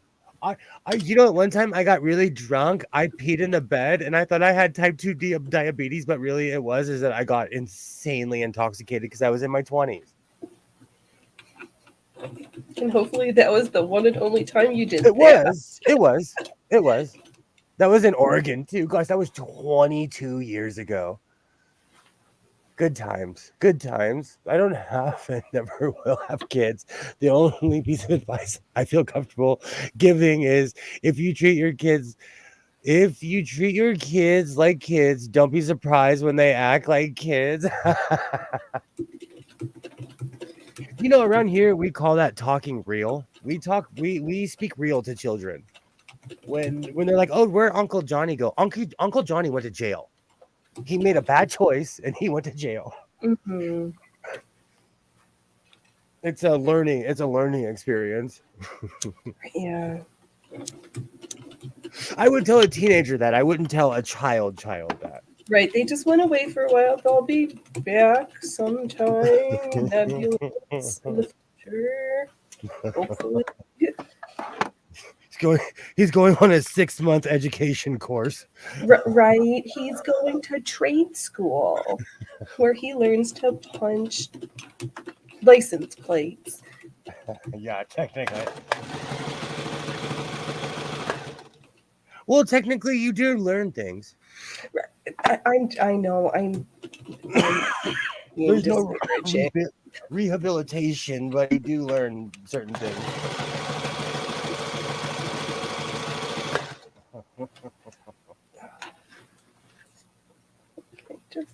But you know, I'm just playing devil's advocate. Oh, yeah, no, I know. No, in no way, shape, or form do I promote jail. I actually, in my culture, there are certain people who praise jail, and I think it's the craziest thing on planet Earth. You don't get your street cred until you've been to jail a few times, and I'm like, but I wish you treated college courses like that. Yeah. Well, you know, the industrious ones are going to do that, then get their college courses while in jail on the taxpayers' dime. True. And where I live in LA County, I know you'll jump one. So like city jobs you get paid like $80,000 to $100,000 working city jobs here in LA, you know? Mm-hmm. The people who get first dibs are people fresh out of prison. Well, right, because they've had on the job experience. But they're the people in my field. We go to about every 2 years. We go to City Hall and yell at City Hall like, "Hey, how come you're not hiring us? You know, we're in the union. You're not hiring us. You're too expensive because we're the union. We've trained our own workforce." Uncle Sewing went to Bangladesh and now he's in a sweatshop. Man, we just have to go to downtown LA to go to a sweatshop. You don't even have to go that far. I've actually seen a really scary abandoned room that was a sweatshop, and it was just a giant room with tables. And you could feel the pain and like the angst in that room. Yeah, I don't yeah. understand why that would give someone street cred. Clearly, they're a bad criminal if they've been caught and jailed that many times. What I mean, I Well, you agree with can't you. fault stupidity. See, but you're a normal human being, a normal functioning human being in society. Um, Yeah, I suppose you could say that. in like in the jail culture, it's literally called being certified. You're not certified until you've gone to jail. Okay, yeah, that's not a rite of passage I feel keen on experiencing in my life. Well, if you think about it, you can't go out and like punch a lion anymore. No, Oh, can't do that either. where'd my thingamabob go? My who's or my what's it's galore. The Uh, whatchamagig? Where did I've my got 20. Oh, of course I Oh put it God. on. Okay. I'm sure you do, Allie. That some are getting the best money for their area they could ever get. Yeah, there's some. Yeah, yeah. It's everything's nuanced and complicated, and they don't know better. That's also frequently a common thing. Let's see here, Killer. I had ex family that were hopped up on gangster rap and worship jail. They were complete wiggers. That is a term was recently thinking about, and that um, I think we completely just dated ourselves with this one.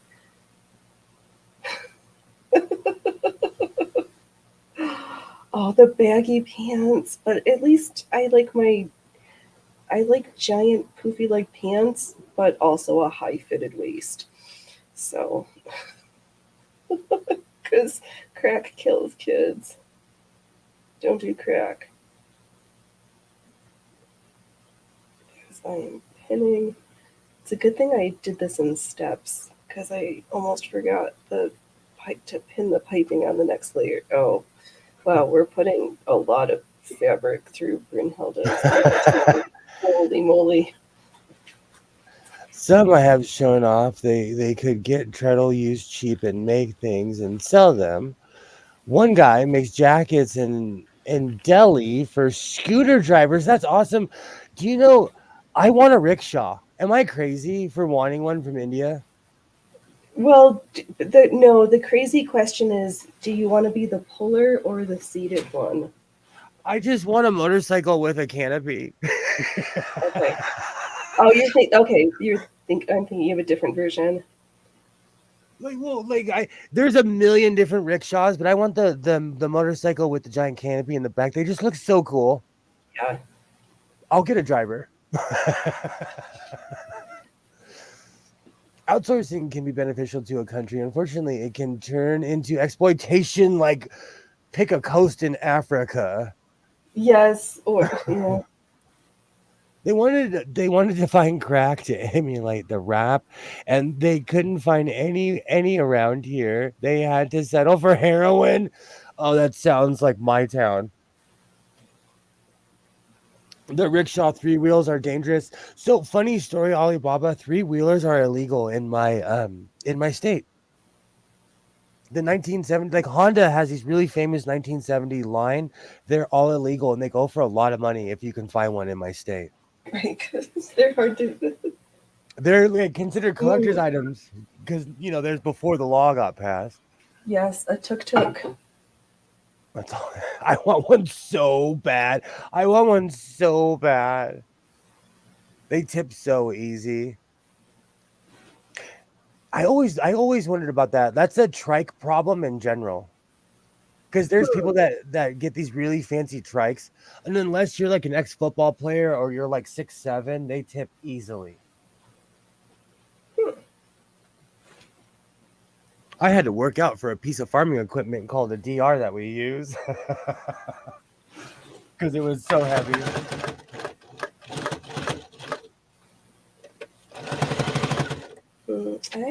dealership had three-wheelers. Let's see here.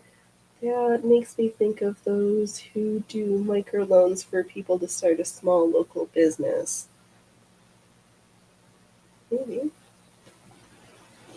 No, the CHP, they have four-wheelers and they have dirt bikes. And the sheriffs have dirt bikes too, because at first they use it to saying they're going to catch people selling pot, but now apparently they put in the paper they found a bunch of bootleggers out in the middle of in the mountains Okay.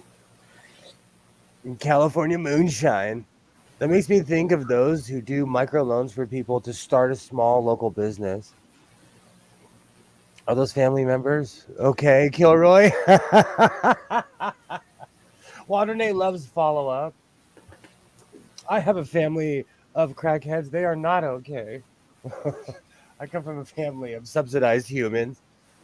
Mm. How loud is that? Is that as loud as I think it is, or is it just because I'm sitting next to it? It comes across a little loud. Okay, But I'll move it.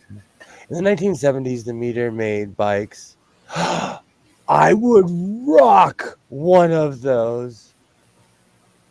A 14-year-old kid just died in a side-by-side accident here, and another guy in his 60s had a crash and suffered major injuries. I think they need to be regulated like cars. Yikes. Haven't talked to them in 15 plus years. I don't miss them. Okay, there's some people every time I cut someone out of my life that like brings me pain, I feel better about it.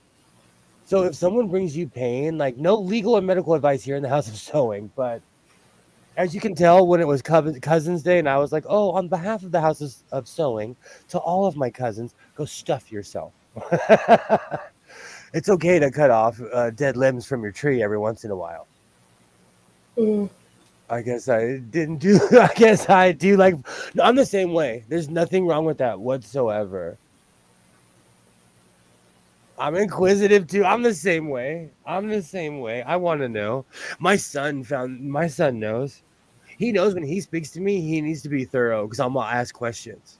I'm gonna. There are certain holes I'm gonna poke into certain stories.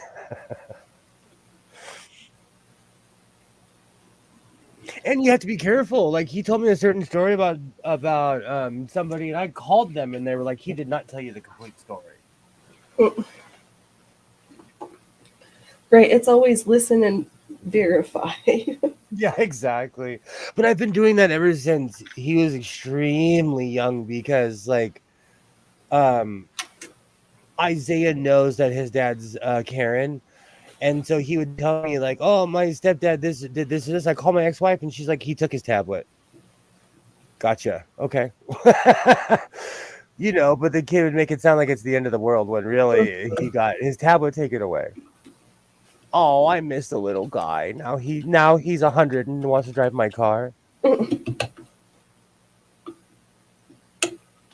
want to move to one of those cities in central or western New York to get the hell away from them. I don't trust them to respect boundaries. That's okay. All right. So that sounds like Rochester, Buffalo, North Tonawanda, Kenmore, Greece, Pittsfield. In a weird way, I was really thinking about relocating to Buffalo before the mass hootings. Buffalo's. Don't let that deter you. That was that just. I mean, the weather there sucks. It's fine. It's also one of those places where, like I said yesterday, when I move, I have to take everyone with me. That's true. They've got a hockey team, so exactly. That's a requirement. And Toronto's not that far. Toronto's just a boat ride away. I really wanted to move there. I was like looking into it, and then, excuse me, the mass shootings happened. Oh, excuse me, and so it completely deterred me from moving there. And New York State also doesn't have the worst services for IEPs and 504s, 501. No, those numbers that mean things. Those are the kind of sort of people Those kinds of people are the sort to decide they're going to borrow your car, your bank account, your house. Absolutely. Absolutely. I hear they have chicken. They do have chicken wings, right? They are not called buffalo wings in Buffalo. They're just called chicken wings. I was I by proxy was a Bills fan as a kid just because they were always on TV. Always on TV. There's a bunch of places I want to move, but the hype always ends up ruining it for me. Like I wanted to move to Arizona because quite honestly, Arizona caters to you if you live in a certain if you're in a certain socioeconomic background. And that's why a lot of ex-sports stars move to Arizona. Alice Cooper lives there. I've said that a million times. So they used to live near him. And now with the way the prices are now, I could probably get a better house. But Arizona is having its own problems, and Water. and well, like I'm gonna move somewhere, and let's be real, I'm gonna croak there, and my son's gonna be there. I want him to live somewhere where there's gonna be water. Yeah. Arizona will not have water in 50 years.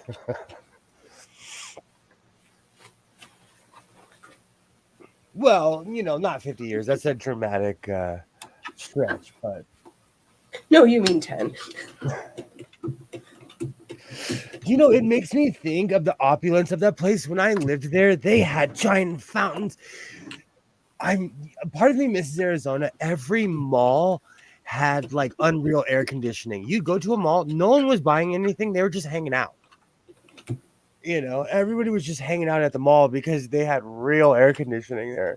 People always used to hang out at the mall, though. That's just the death of mall culture, though. Also, That is true. I was a total mall rat. Like I miss those days too. I can just smell the orange Julius.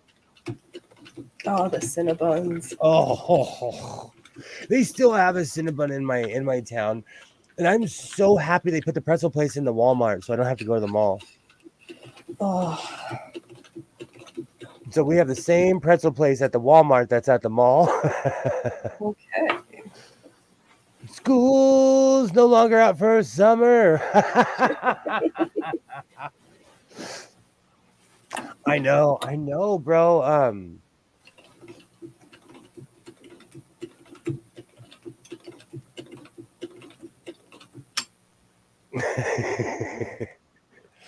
Oh, buddy, I love you. You're my height. You're my height. When I wear cowboy boots, I'm fronting. I'm just fronting. I'm completely fronting because I want people to think I'm tall. You are my height, bro. I was never taller than Grandpa. You're gonna be taller than me. That's awesome. That's awesome. And now I have schools out forever. Just cemented in my head. We got Chinese food as a celebration. I'm going to go crazy after this stream. I'm just remembering there's Chinese food in my fridge.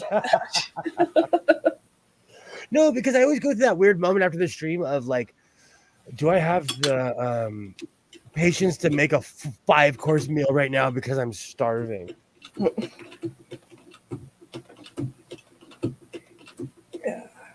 We are making it through all of these layers of fabric like it is nothing.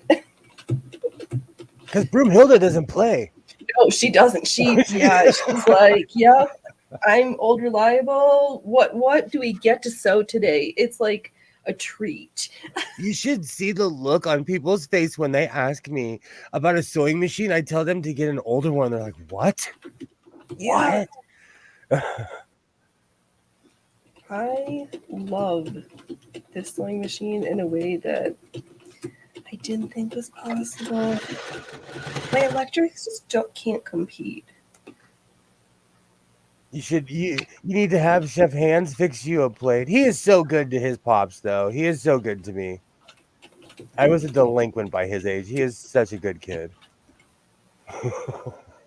Well, you offered him different experiences.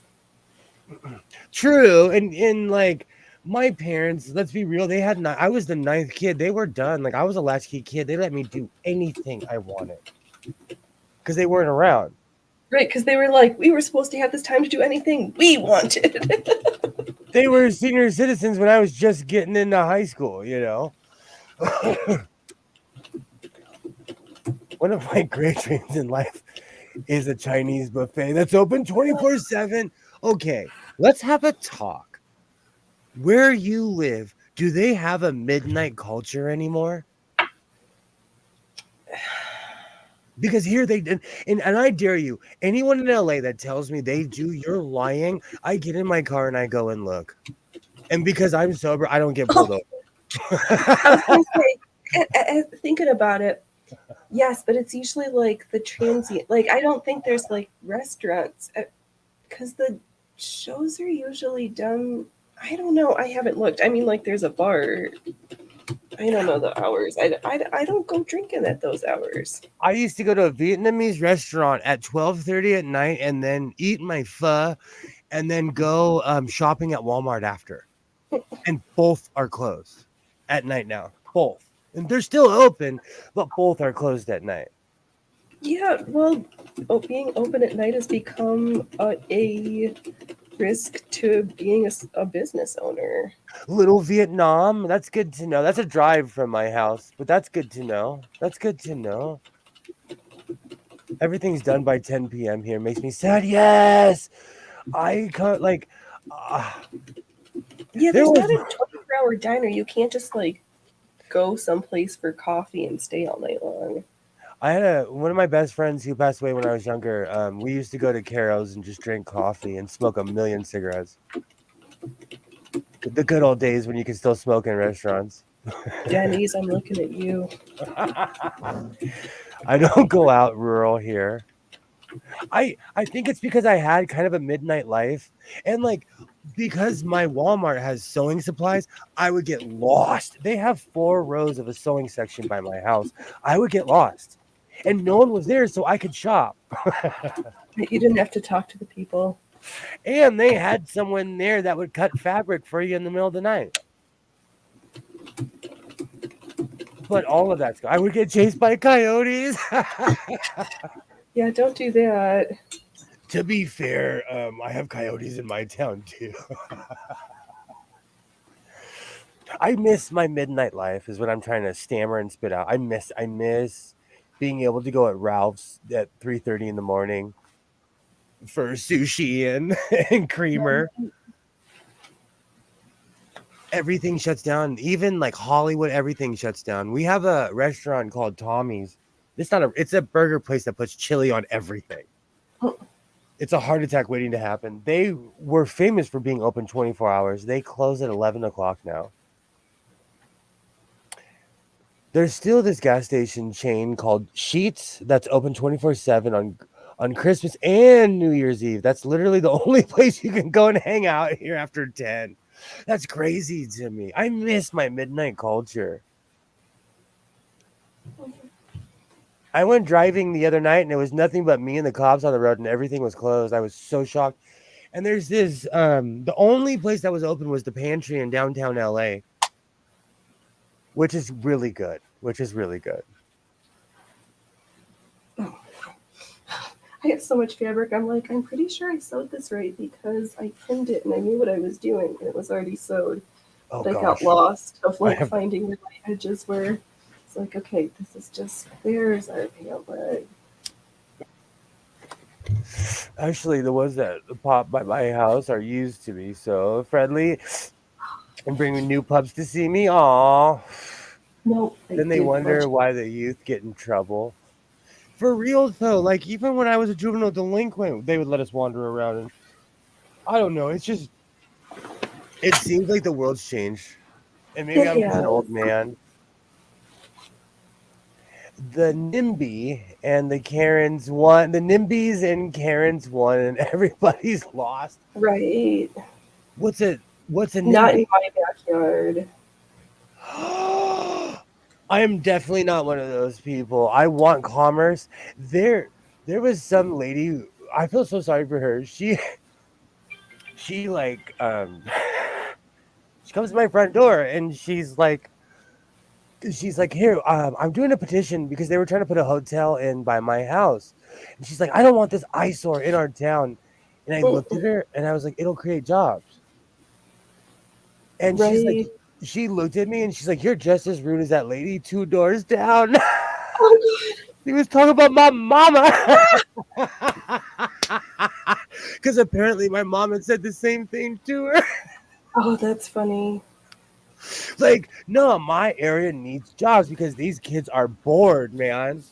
Bored. I have a friend who worked at a residence inn from high school. He still works at one now. He moved to Colorado. He has a whole life.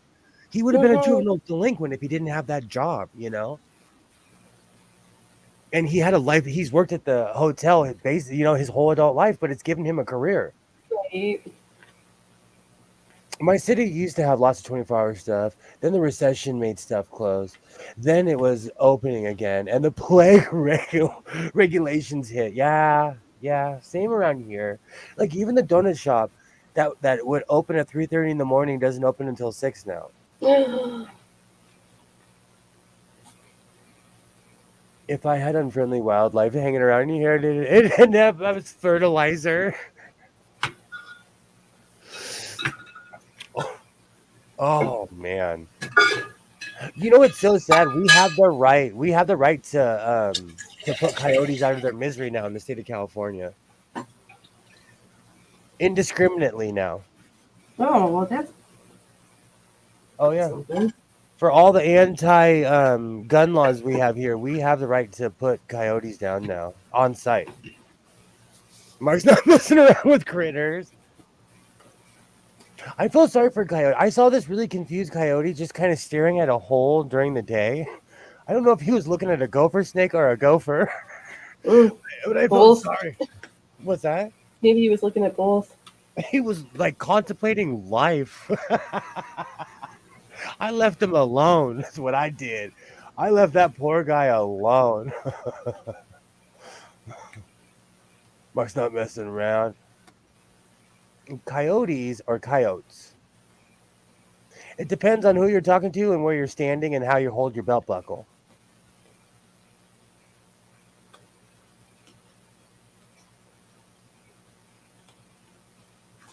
Yeah, let's see here. My town doesn't even have a corner store. It's nothing but bush. Yeah, that is way out there. Both are. Yes, yes, I would agree with that. I just pulled up Google Maps. Rochester and Buffalo look even better to me now. They're only like 24-hour McDonald's left in all of Pennsylvania, but Rochester and Buffalo, there's still a bunch. Yeah, yeah. Yeah. The weather is not any worse than what you're already accustomed to. So. But New York's funny, but So I couldn't live in New York, because I've been there, and just the thought of driving in Manhattan or anywhere near there gives me anxiety. oh, you don't drive there. You don't drive. I'm a driver. I see, and that's another thing. The loss of control, like because I'm a West Coaster and I drive everywhere, the loss of control would drive me insane. I would live. You're gonna laugh at me. I've been to New Jersey. I would live in New Jersey. New Jersey's actually beautiful. Don't It's clap not the me too worst. hard. Oh, Bunny in the garden. His Aw. bag's got the weeds as a snack. He might make a good stew. Yes, with some parsnips and some leeks and. Do you know, because I grew up with a hillbilly, that all that stuff makes my stomach turn because I was raised by a real hillbilly who would eat stuff like that. Or like pickles pig's feet. That's not it's not my thing. It's not my thing.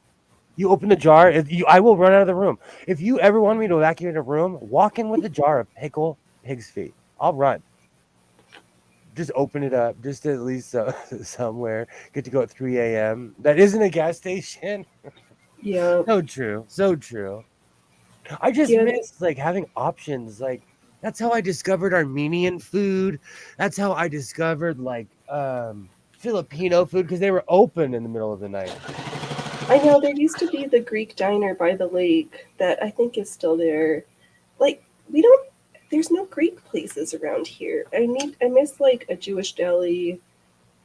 For a town that's got 5 synagogues to not have a deli is like beyond words.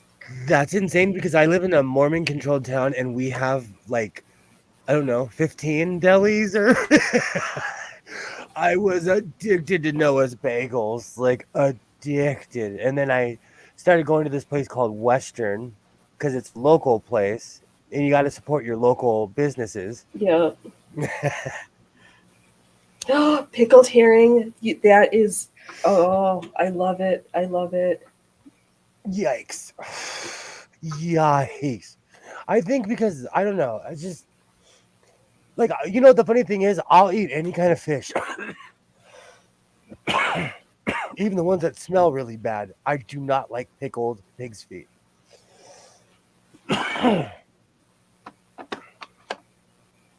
It's a cultural thing, though. Like, when I went to the South, everybody ate grits. I didn't grow up eating that. I thought it was gross. But you literally, you order stuff, you have to tell them not to put it on the plate in the South. Right. But on the West Coast, it's not even an option. Well, not everywhere. Yeah, I know. It is astonishing that I don't have a deli. It's kind of a crime against humanity. There is a local place that smokes their own meats that does have a pretty decent Reuben with rye bread with the seeds in it, as it should. We have now entered the food portion of the evening. Please tip your seats back and enjoy the rest of the show. Right. And I'm just unpicking because, it was all pinned, but it was pinned wrong, both my inner and my outer layer, but it's a good thing there's so much fabric. Even if I make a mistake in trimming something, I think I can still save these pants.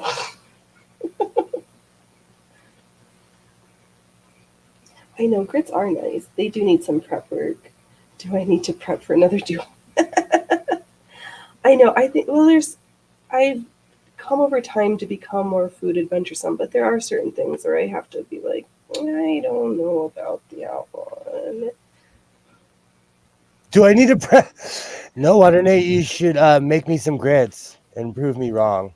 Right, and the question is, because there's grits with cheese, there's shrimp in grits. You can have them sweet. So it's like, grits are like oatmeal, but not confined to just a sweet breakfast food or cookies. You're going to laugh. Full disclosure, I didn't eat oatmeal until I was 25 years old and living in Portland, Oregon. What? Never touched the stuff. And I didn't eat mayo either, and I didn't drink soda until I was 25 either. Until I lived in Portland. Bad influence, Portland, Oregon, on my diet. Sounds like it.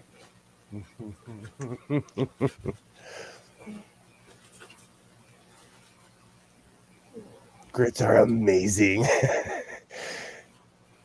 Never did like the Reuben. I'll demolish the pastrami on rye though, especially with hot mustard. You know what? I'm gonna I think pastrami's on the list of probably how I'm gonna go out. Pastrami's on that list with something to take me out one day. I think I just love sour or coleslaw, but hate it most times. So it's kind of like a rite of passage of like, do I actually like your coleslaw? I want to run an idea for your opinions. All right, bring it on. Let's see here. I saw a 12-needle chain stitch machine and part of a circle skirt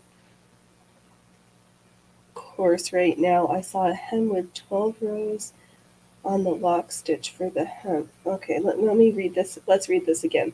I saw a 12-needle chain stitch machine and part of a circle skirt course right now. I saw a hem with rows on the lock stitch for the hem. Now, could there be a chain stitch hem that we would never see from the 1900s to 1910 due to coming unraveled, being handed down to shorter people and then sold for rags? That would be an explanation for that, because that's on those chain stitches, if it starts to go, like, there's no saving that stitch line. And yeah, it would just get recycled, and the survivor's bias would run deep on that. Yes, they did. It got used until it was patched, until it became the knitted or woven rug in the kitchen where all scraps go to live their last scrappy life. Yeah, you could say oatmeal is like porridge, like oats or rolled oats. Ew, I don't like porridge then. Kidding. I agree with, yes, yeah, chain stitch for the dust hem. It makes way too much sense, says Waternay. And most lock stitch would survive, but the chain would be easier to change over the sweep, right? Yeah, I'm gonna go with that.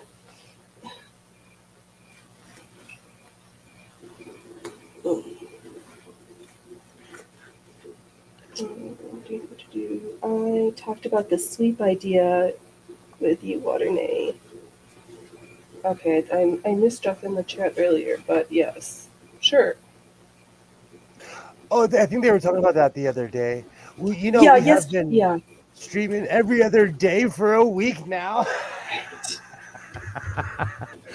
These conversations are like literally slowly interlapping and becoming one giant one. Right, and I'm getting caught up with where I missed stuff off on. On Wednesday, I will be streaming next Wednesday. I haven't decided what I'm gonna make, but I'm gonna make something from scratch. I can't remember what I was gonna say because I got so excited. Yay, it's the school year. I'm gonna have a normal sleep schedule again. I'm kind of excited.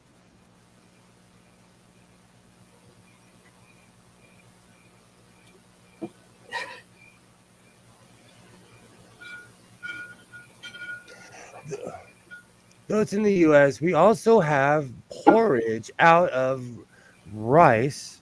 Ew, I think that's gross too, and cream of wheat. Oh, it's so good. Oh my god, that's some of my fondest memories are being a little kid over a bowl of cream of rice. Does that mean you like rice milk? Will you drink horchata? Oh, yeah, I've had horchata. I mean, it's too, I like the spices of it. I could care less with all the extra calories of the sweeteners. I had to learn to like it because I lived in a place one time when it was the only option. So it grew on me. Yeah. The spice is nice. It's like chai, but with rice milk instead of tea. Exactly. They sell it everywhere in LA, like everywhere. You can go to restaurants and they have it next to all the sodas. You can get horchata at McDonald's in my town. Mm-hmm. Oh yeah, cream of wheat and cream of. Wow, we are so hardcore into the. Yeah, we are entering the food portion. I might have to like pop out early and actually like put some food in my face.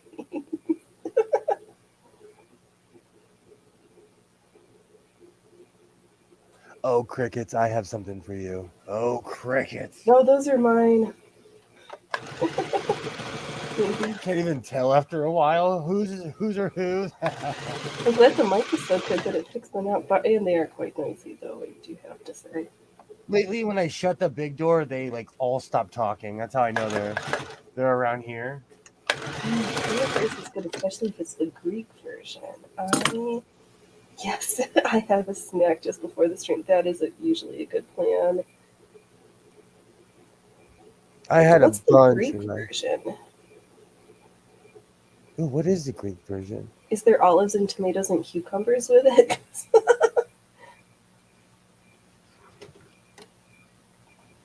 As usual, I made sure to eat a bunch of food before the stream. I got all weirdly hypoglycemic that one day where I had to sit there and eat chicken and orange on stream. I was feeling my blood sugar drop.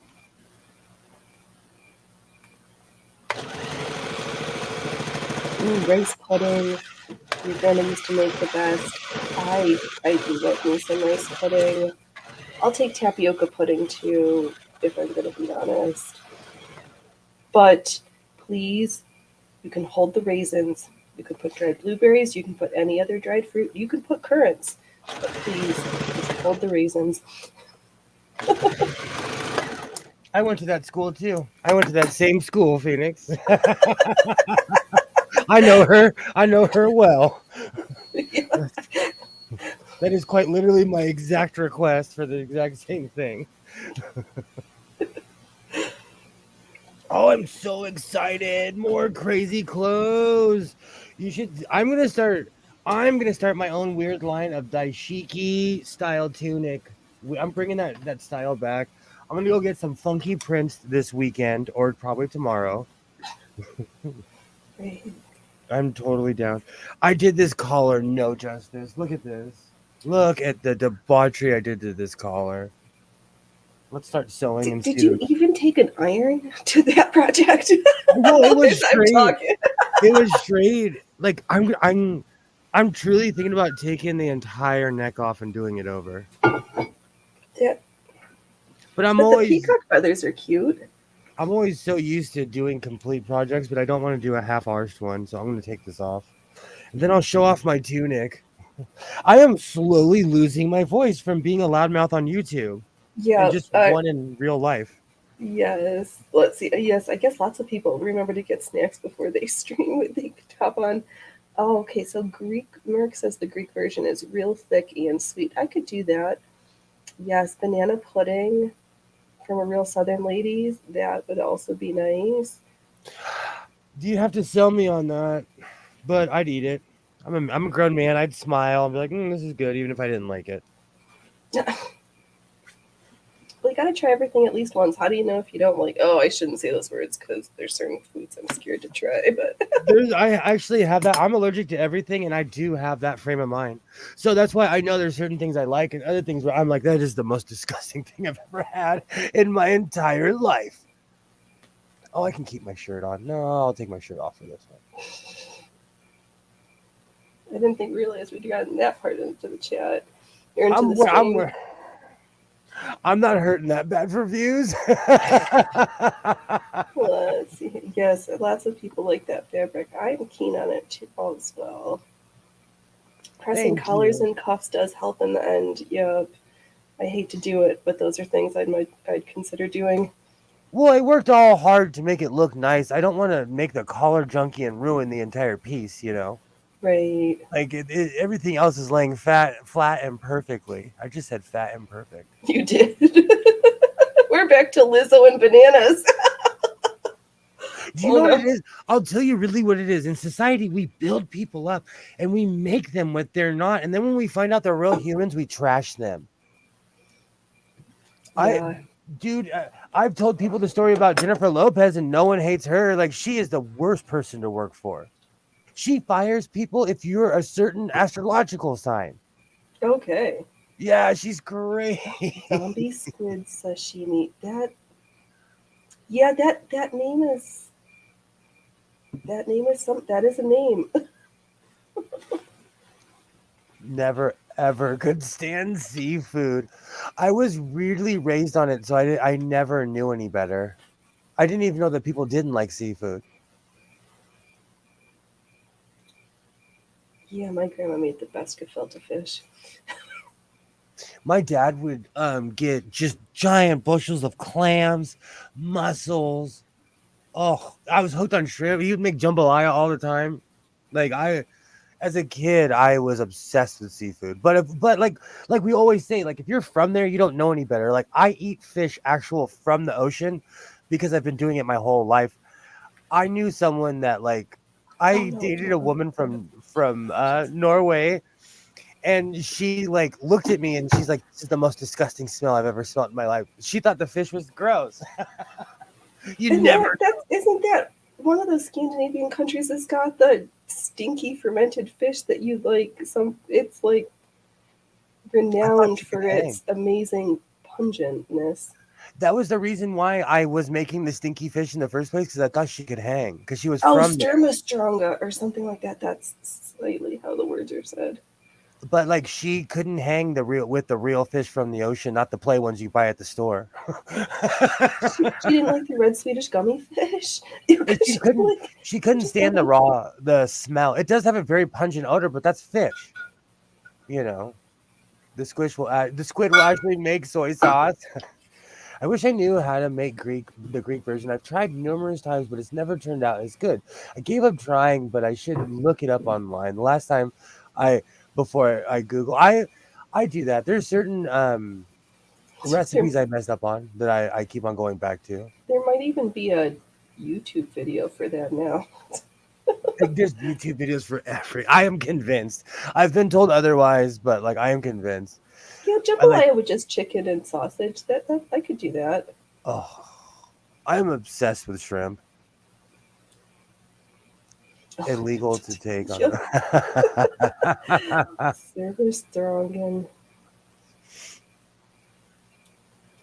That's called Sommerstragen. It's from Sweden or Norway. I loved it. It smelled bad. I loved it. When you get a good recipe, share it with us. Did you make those cookies? Oh, we're all dying to know. Wow, every Oh man, I'm getting old. Oh, you know what? It's so weird having a functioning mic stand. the little things in life. I'm reading. Right, and that my battery hasn't popped out. I shouldn't jinx it by talking about it now. Not that we're exciting here, is I just have my scissors and carefully unpick everything that I sewed because. Oh, I've been working out. I can like barely reach behind my back. Oh. I'm sore because I'm trying to relive my youth. Or just live longer. What's the reason why people work out? I'm trying to live longer? Well, There are. the heart is the most important muscle in the body, and at least 150 minutes of cardio wouldn't do anybody a problem. All right, they're talking about cookies. I missed this cookie chat. What kind of cookies are we baking? That's right. You haven't. Been... I'm a little lost. Fill me in on the inside jokers. Sounds late to the circus. Alibaba put a cookie recipe in the chat, Okay. and we were all gonna make it. What's the flavor of cookies? I can't remember now because I believe that was the edible stream. Okay. And you were like, cookies. Well, what happens is I think I can maintain, and even when I watched it back, I hung the entire time, but then like I could totally tell when the edibles were kicking in. Like I could totally tell.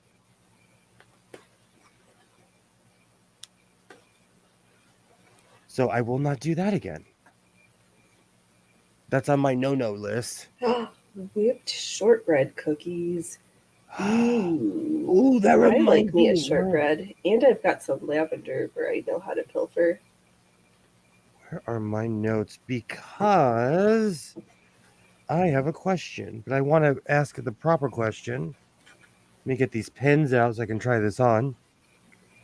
Would you ever get like tequila drunk on stream? No, I'm too old for shenanigans like that. I mean, I I watched also so don't many- love the culture piece of the folks who like this. If you're like X amount of money and I'll do a shot, I So this morning I witnessed somebody get sloshed on a morning show, and it was tripped it me morning out. where they lived. Yes. Okay, just checking because sometimes I watch streamers from Japan and I'm like, oh, it's the middle of the night there. They're either in Florida or Georgia. Okay, so they're a little bit. So they're after morning, is in like you were awake at 3 o'clock in the morning and it was 7 o'clock their time, or was it noon and they were day drinking and not morning drinking? I rewatched her stream, and it starts at 9, and they're taking shots of Patron and mix in like other things at 9 o'clock in the morning. Well, I guess And be done early, take a nap, and start for round 2. I don't get it, but I'm not hating. She's rich. She's famous. She gets paid to be on YouTube. If I don't know, like, is it okay to be a paid alcoholic? well, that's the same. Then we get into the question of like the mukbangers who get paid to eat, or Eugenie Cooney who gets paid to not eat, or gets rewarded for choices. Like she's relatively famous in certain circles, and she it was just tricked me out. Let me look at my notes. What did I write? I wrote something down. Oh, if I could find my notes. Oh, there they are. And here at the Godless Sewing Channel, I am the judge of nobody. I'm not one of those YouTubers who thinks like that I'm better than everybody else. I do not pass judgment on people. I'm just extremely observant. And if you get wasted on YouTube, I'm gonna have some questions for you. well, I mean that I've seen it. So it's usually night shows, not first thing in the morning generally. So and they were even saying like, oh, and they did get back from a European vacation because they're rich and famous, and but people day drink in the UK. Right, and they could be jet lagged still, so they were. Who knows what schedule they were keeping quite yet? I guess. That's what I was talking about yesterday, Kilroy. Like, if you paid me to do like play video games or something, I'm there. You paid me to do like there are certain things that if you pay me, I am there. I'm not even messing around.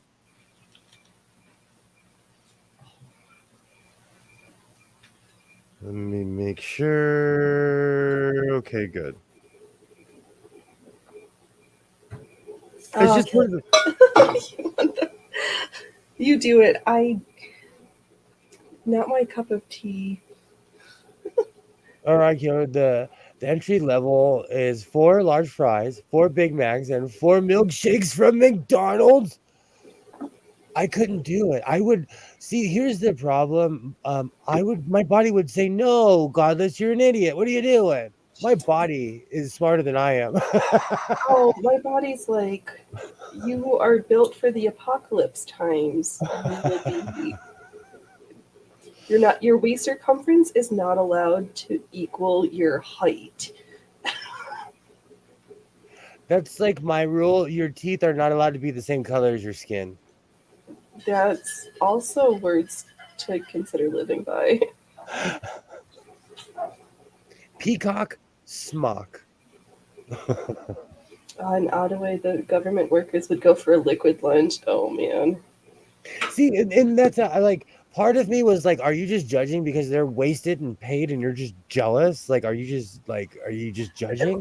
Right, and it's good to check yourself because some folks might have that feeling. Seriously, I would be the same. My mukbang would be me complaining, like, why did I sign up for this? The Big Macs and shakes would be easy. The fries may be a challenge. Do you know when I watch those eating contests, like every 4th of July, I watch the Nathan's hot dog eating championship every year. Those people work for that. They work into that, Oh right, they trained. It's not their only competition of the year. Hey Sydney, how's it going? Good to see you. Are you still on the West Coast? How's it going? I couldn't be like in my 20s I could have been a mukbanger because my metabolism was different. I would completely explode if I was a mukbanger now. Awesome. You can get a lovely tan here on the West Coast. The thing about Liquid Lunch was that they would put it in the government expense account. They wouldn't pay for it themselves. Yeah, that is the problem. There's a bunch of people that got busted for that too. City workers, or they'll just go hang out at the lake. It's beautiful at the lake by my house. Yay, hello. I'm gonna take this smock off. Do you know what's so funny? I make all this hot stuff during the summer. Well, you're planning for next season. You can't sew your winter clothes in the winter. You might run out of time. Well, not at your rate of production, but And I'm big now, so I know I'll still be big come eating season. oh, see, that is not your no. You don't future No, I'm proof working your out. wardrobe for another 20 pounds of winter eating. Like that's. I don't recommend that as a goal. Right now, I'm full David Hasselhoff body from Baywatch. I have my full dad bod kind of workout. I'm like 1990s David Hasselhoff. Okay. You go home on Thursday. Oh, you're gonna miss the sunshine. You're gonna miss California. Oh no, I'm sorry, wherever you are. I don't know if you're in California or not. You could always do a Pepsi mukbang. Just drink a cube. That might make me physically ill as well, though. I'm yeah, my bladder might literally explode. That's my whole plan, Waternay, is to make a bunch of these to be outside. I love the style. And let's be real, I constantly have my cell phone clip on, so I want something that'll go over my cell phone clip because I'm a geek and I fold my shirt over my cell phone clip dad style. Well, that's true because people who live in the desert don't wear like tiny clothes. They're kind of completely covered from head to toe. I wear long sleeve most of the year. Well, I do because my all place of work sometimes requires me to wear a sweater in the summer, and I do not care for that. I'm going home to soup. Oh, the humidity. Oh, the humanity and the humidity.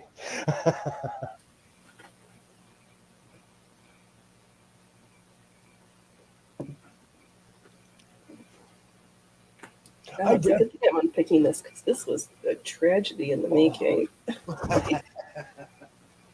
Oh, I gotta take this smock off. But I'm glad to know that I'm not a triple XL. Yeah, not. I get it if you need it for your height, but because of your if you need it to fill out your belly, I I want better for you. Oh no, I'm like I'm odd bodied. It's just my torso is extremely long, so I have to buy XLs because shorts look like mediums on me. It looks like I'm wearing my shorts. Larges look like mediums on me. It looks like I'm wearing my little brother's t-shirt because I have a weird torso. But if I get too baggy of a shirt, it makes me look bigger than what I am. Right, yeah, So that's why I started altering my clothes and eventually started making my own. I know. I was watching somebody kind of like complain about the lack of size inclusiveness and not wanting to draft their own patterns. But like, no matter what your size is, you never. I don't know anybody who buys a pattern off the shelf or prints a pattern, and the first time they try it is like, this fits perfectly everywhere. The best garment I've ever done. Like, Not one. it, Totally. unless you drafted it yourself, and then still sometimes it needs a tweak here or there. But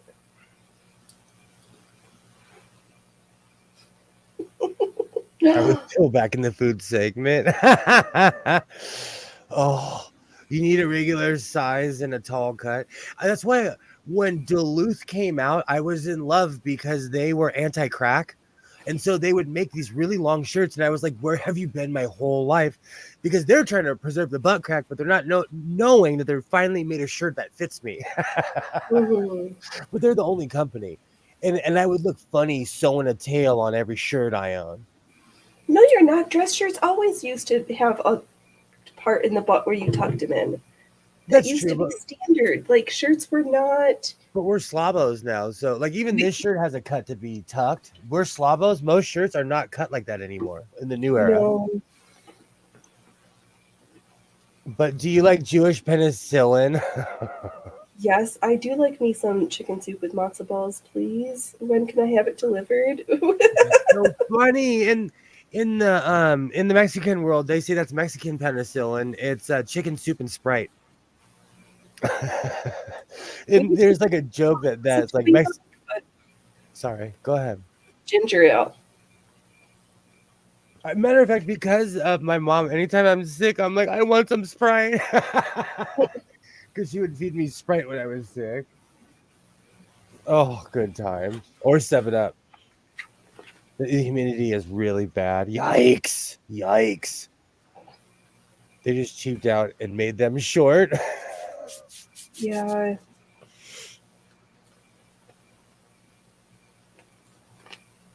Mm. Oh, excuse me. Oh, excuse me. Coffee's coming back. You want to know why? It's because I went against my better judgment and I ate 4 nacho and steak taquitos from 7-Eleven, and my stomach's like, why are you trying to kill me? Boy, Isaiah, like when we came back, we went to 7-Eleven. He wanted a Slurpee, and it's been a long time. It's been a long time since we've gone. So we went crazy at 7-Eleven. Then we had Chinese for dinner. Oh my gosh, we went crazy today. Yeah, that's Oops.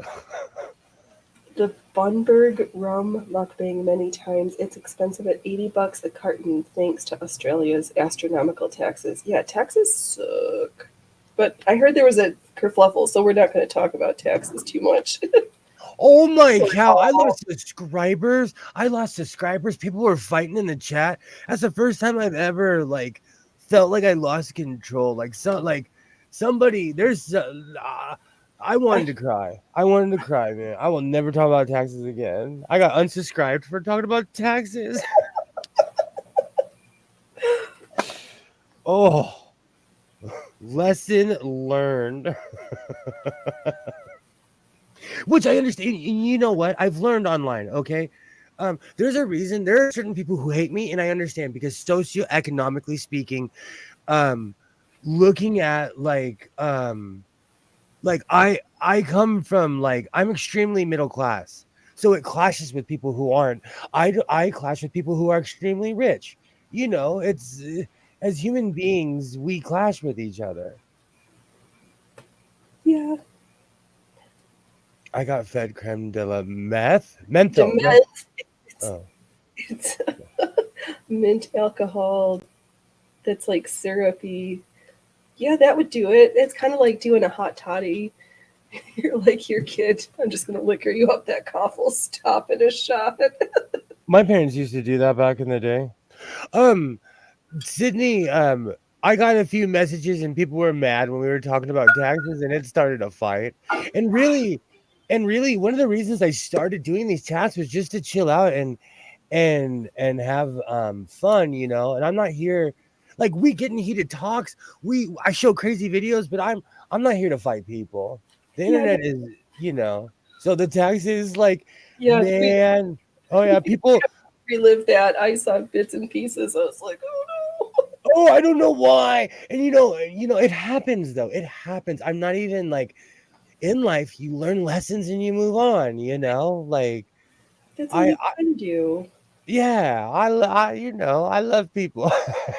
I'm here just to have a good time and sew and stitch and bitch, which is you're That's such a great title. Such a great title. Oh, I almost feel like I stole it from the books, the knitting books called, or was it Knit and Bitch or whatever, but like the old-fashioned quilting circles. You just get together, you work on stuff, and Jewish moms are doctors. Oh, I asked somebody who I know is a consummate smoker because I don't know anymore, you know, because I don't smoke cigarettes. I asked her how much are cigarettes. She said, "Bro, they were $12 to $13 for the generics in California." And I was like, "Oh wow." So we get taxed here. We get taxed. Who knew that taxes would set people up for real? Better rum. butter rum. I've never had a buttered rum. I have. Buttered rum. I was raised by alcoholics. It just seems like such a boozy drink from the 40s and 50s. Like that. It just that's. My grandfather always had a scotch. And like I was raised like my grandparents and my parents, like they always had booze around. Oh, we had some $5 Glühwein. for $5 for generics.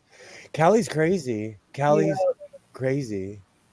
So you just go to the res. It used to be $10 for a carton of Smokin' Joe's at the res. 18 at 25 per pack regular 60. Whoa. So you get shamed into not outpriced. Jesus. I don't think I could afford to smoke cigarettes now. I'm kidding. I would have to stop buying sewing machines. Either that or you'd cut down here and there. I'd have to cut my fabric habit in half. Holy cow. I love mint booze. I grew up on stuff like that because I would take snips. Like, all the adults would turn around and like, oh, what does this smell like? What does this taste like? Oh, I know. Peppermint schnapps. 18 Canadian. That's still expensive. Yeah, so that's comparable to, 13 to 15. Still a racket. Well, excuse me. What's the exchange rate, though? Between the Canadian... Alexa, what's the exchange rate between the U.S. dollar and the Canadian dollar? $1 US is about $1 Canadian and 34 cents. Yeah, so I guesstimated not horribly off. They're $1.30 above us, though. Yeah, that's why I said $18 Canadian would be like 13 to 15 US. Wow.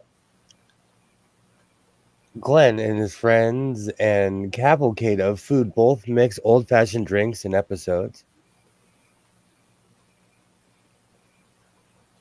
I don't drink anymore.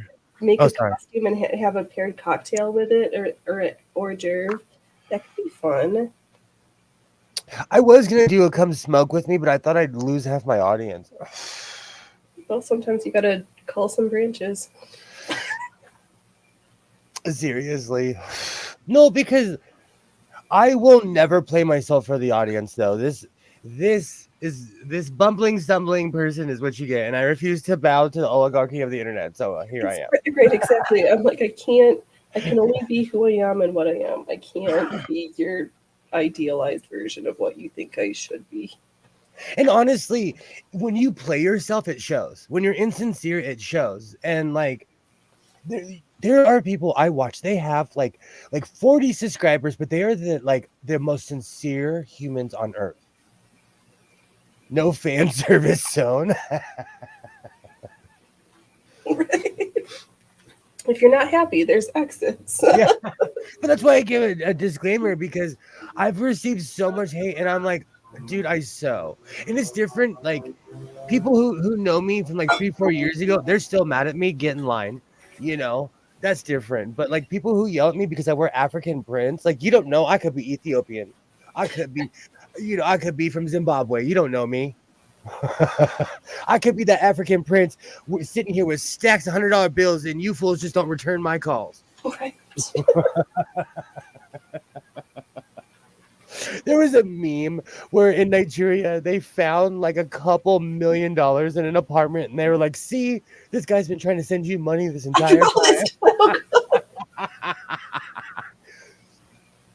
That couple that worked at Lewis and Clark's farm, Lewis and Clark, U.S. national site, do Victorian drink mixes. They do that so well. I need to check that out. I just need new content. I love watching people show their skills on YouTube. That's the human side behind it. That's the one thing I love about YouTube. When someone's like, "Hey, I'm a normal human. Look at what I do." Right. Yeah.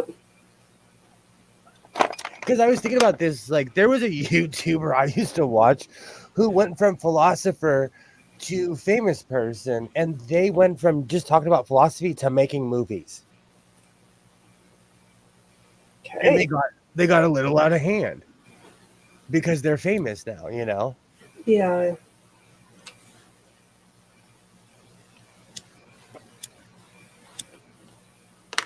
This was 100 years ago, back pre-COVID. Do you know what's so sad? Whenever I watch a video now, when I see someone with a mask, I'm like, "Ooh, I know what era you're from." Right. has been a demarcating line. Because at my job, they watch a lot of like ghost hunter stuff, and I'm like, I could totally tell what era they're coming from.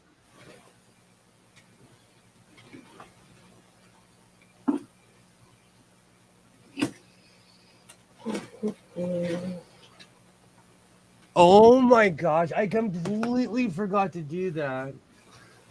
To pay your sin tax in Australia, they have the sin tax. So every year, tobacco, alcohol go up another 10% tax, and that's on top of the other taxes.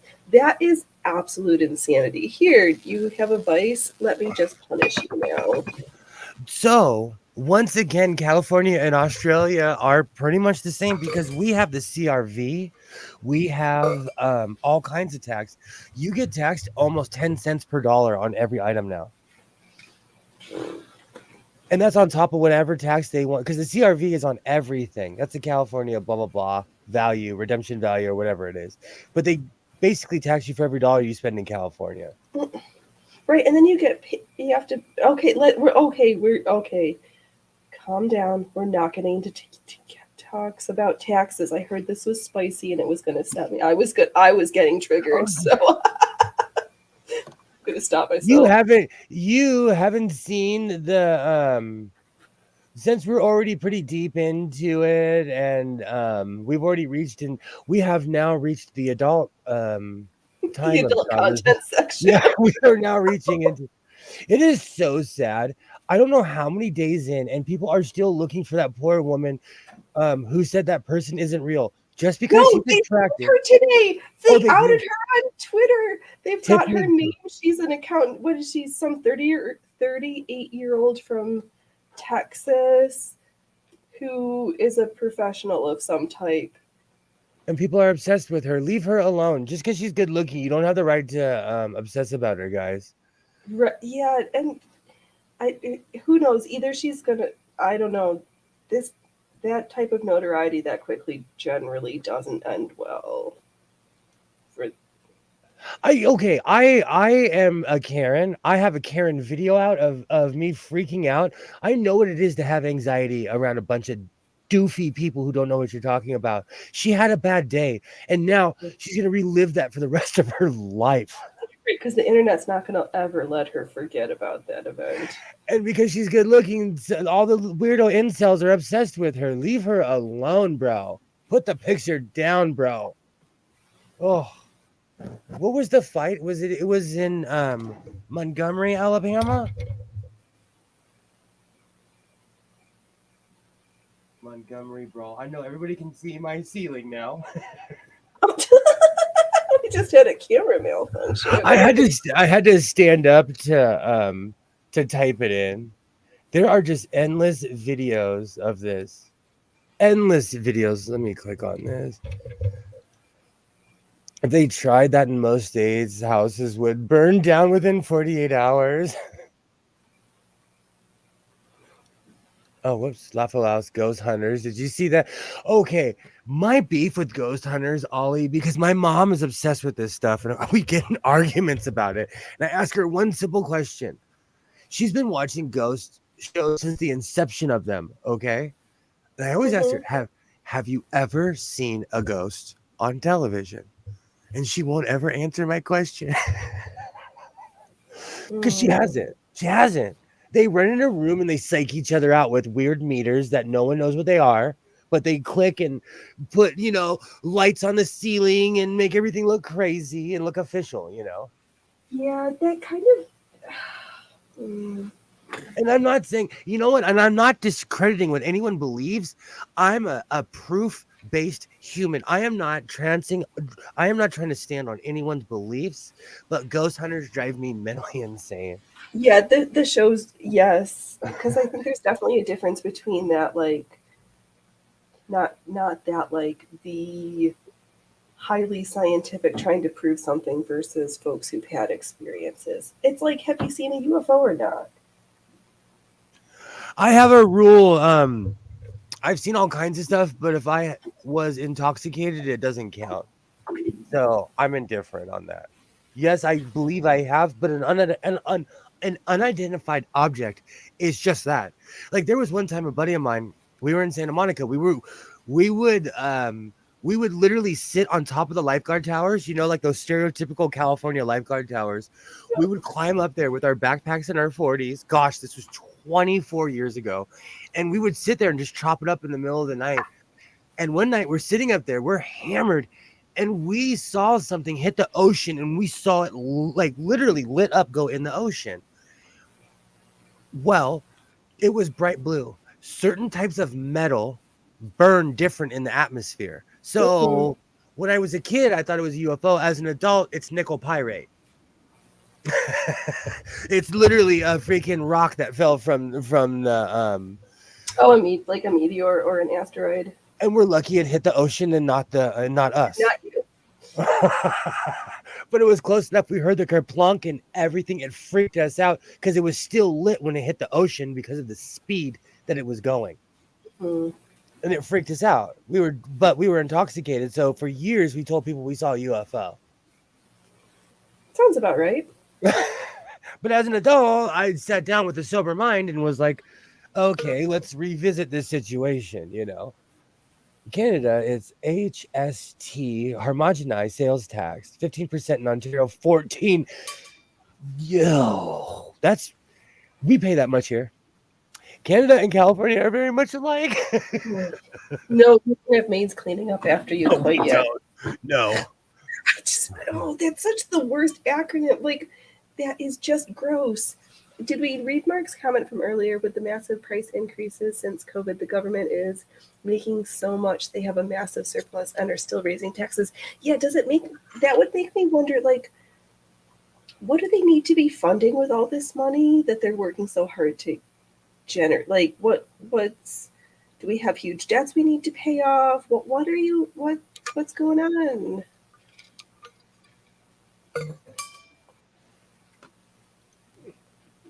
That's just great. I wonder about that too.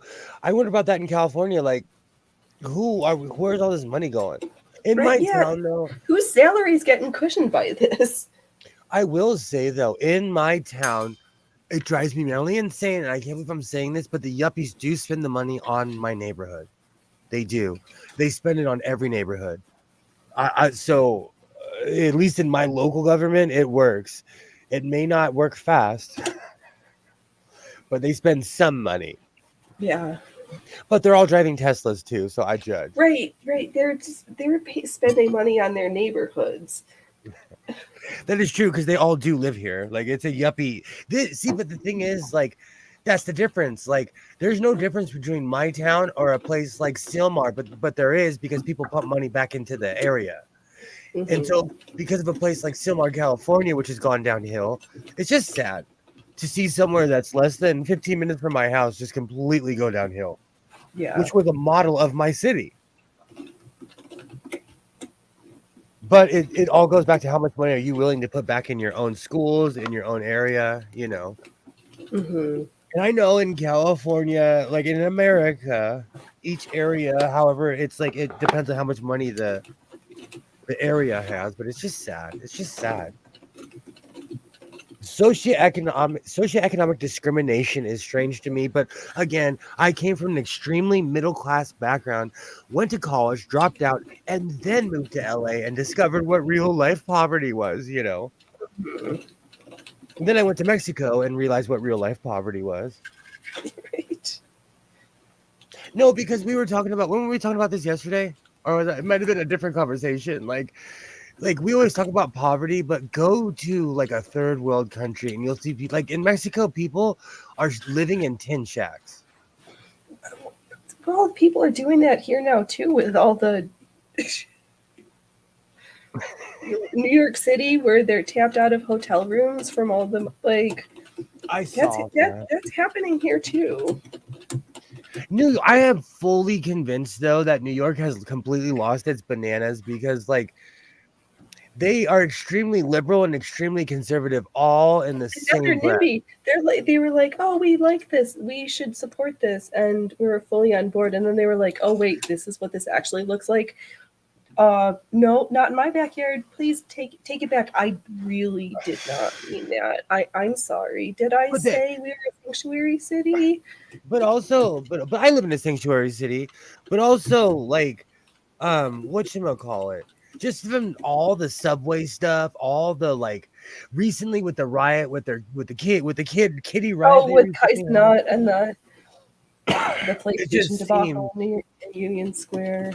totally. It just seems like New York is way more lit. And like the cops don't play in LA, so we don't test the police because they'll fight us. We know they'll fight us. We know. Yeah, and then so many of those other places, the cop they are like they. I don't. It's so everything.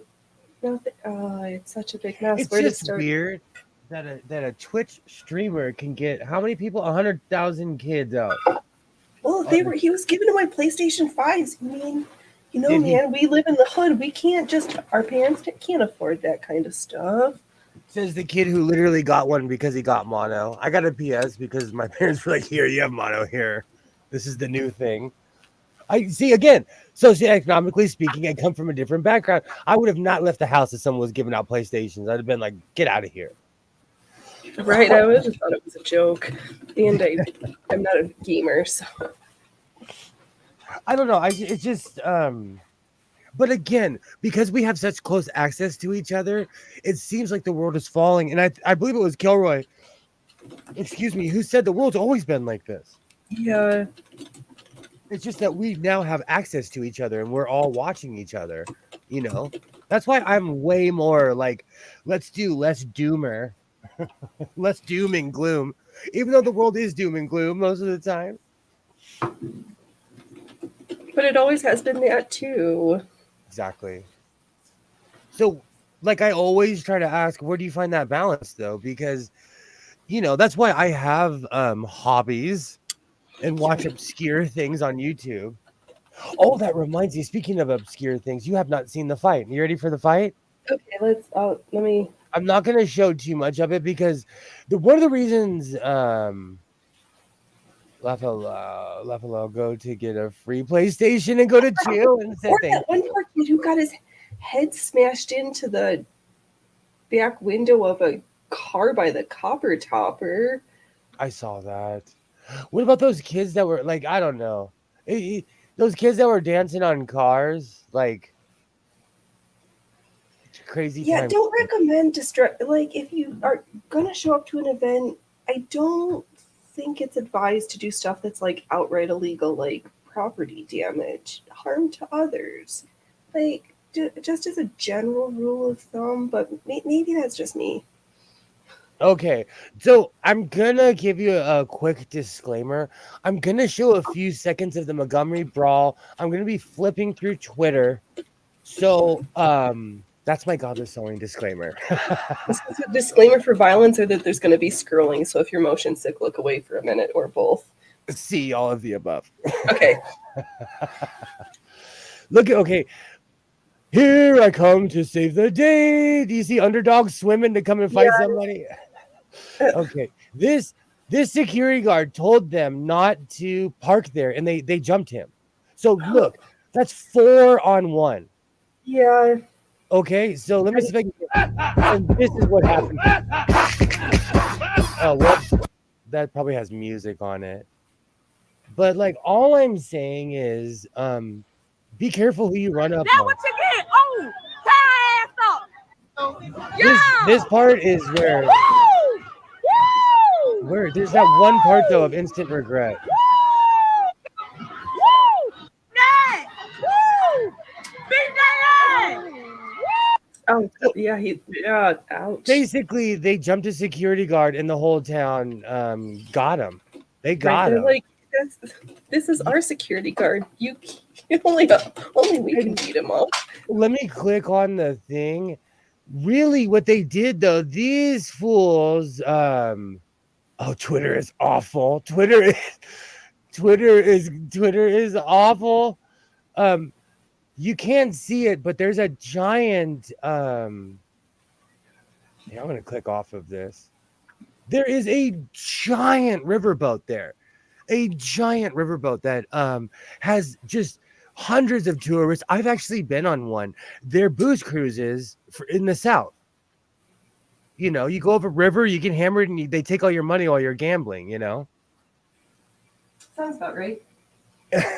tour. That's how they get you, and they always have good food. You know, Because the meal's usually included with the price of the boat ticket.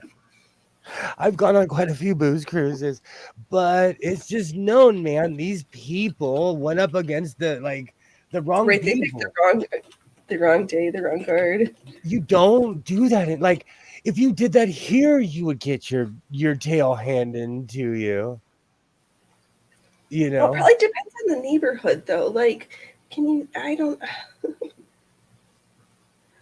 those dipshits with the party boat seriously thought they were gonna get away with it. I don't know why you thought like your 12 people on your pontoon boat were more important than a literal river boat that's humongous. It's like cruise ship size. They're so huge. They're actually a sight to see. I dozed off. Howard's go sail. I just showed the video of the brawl water nay, but I had to do my underdog. Here it comes to save the day when that guy swam across the.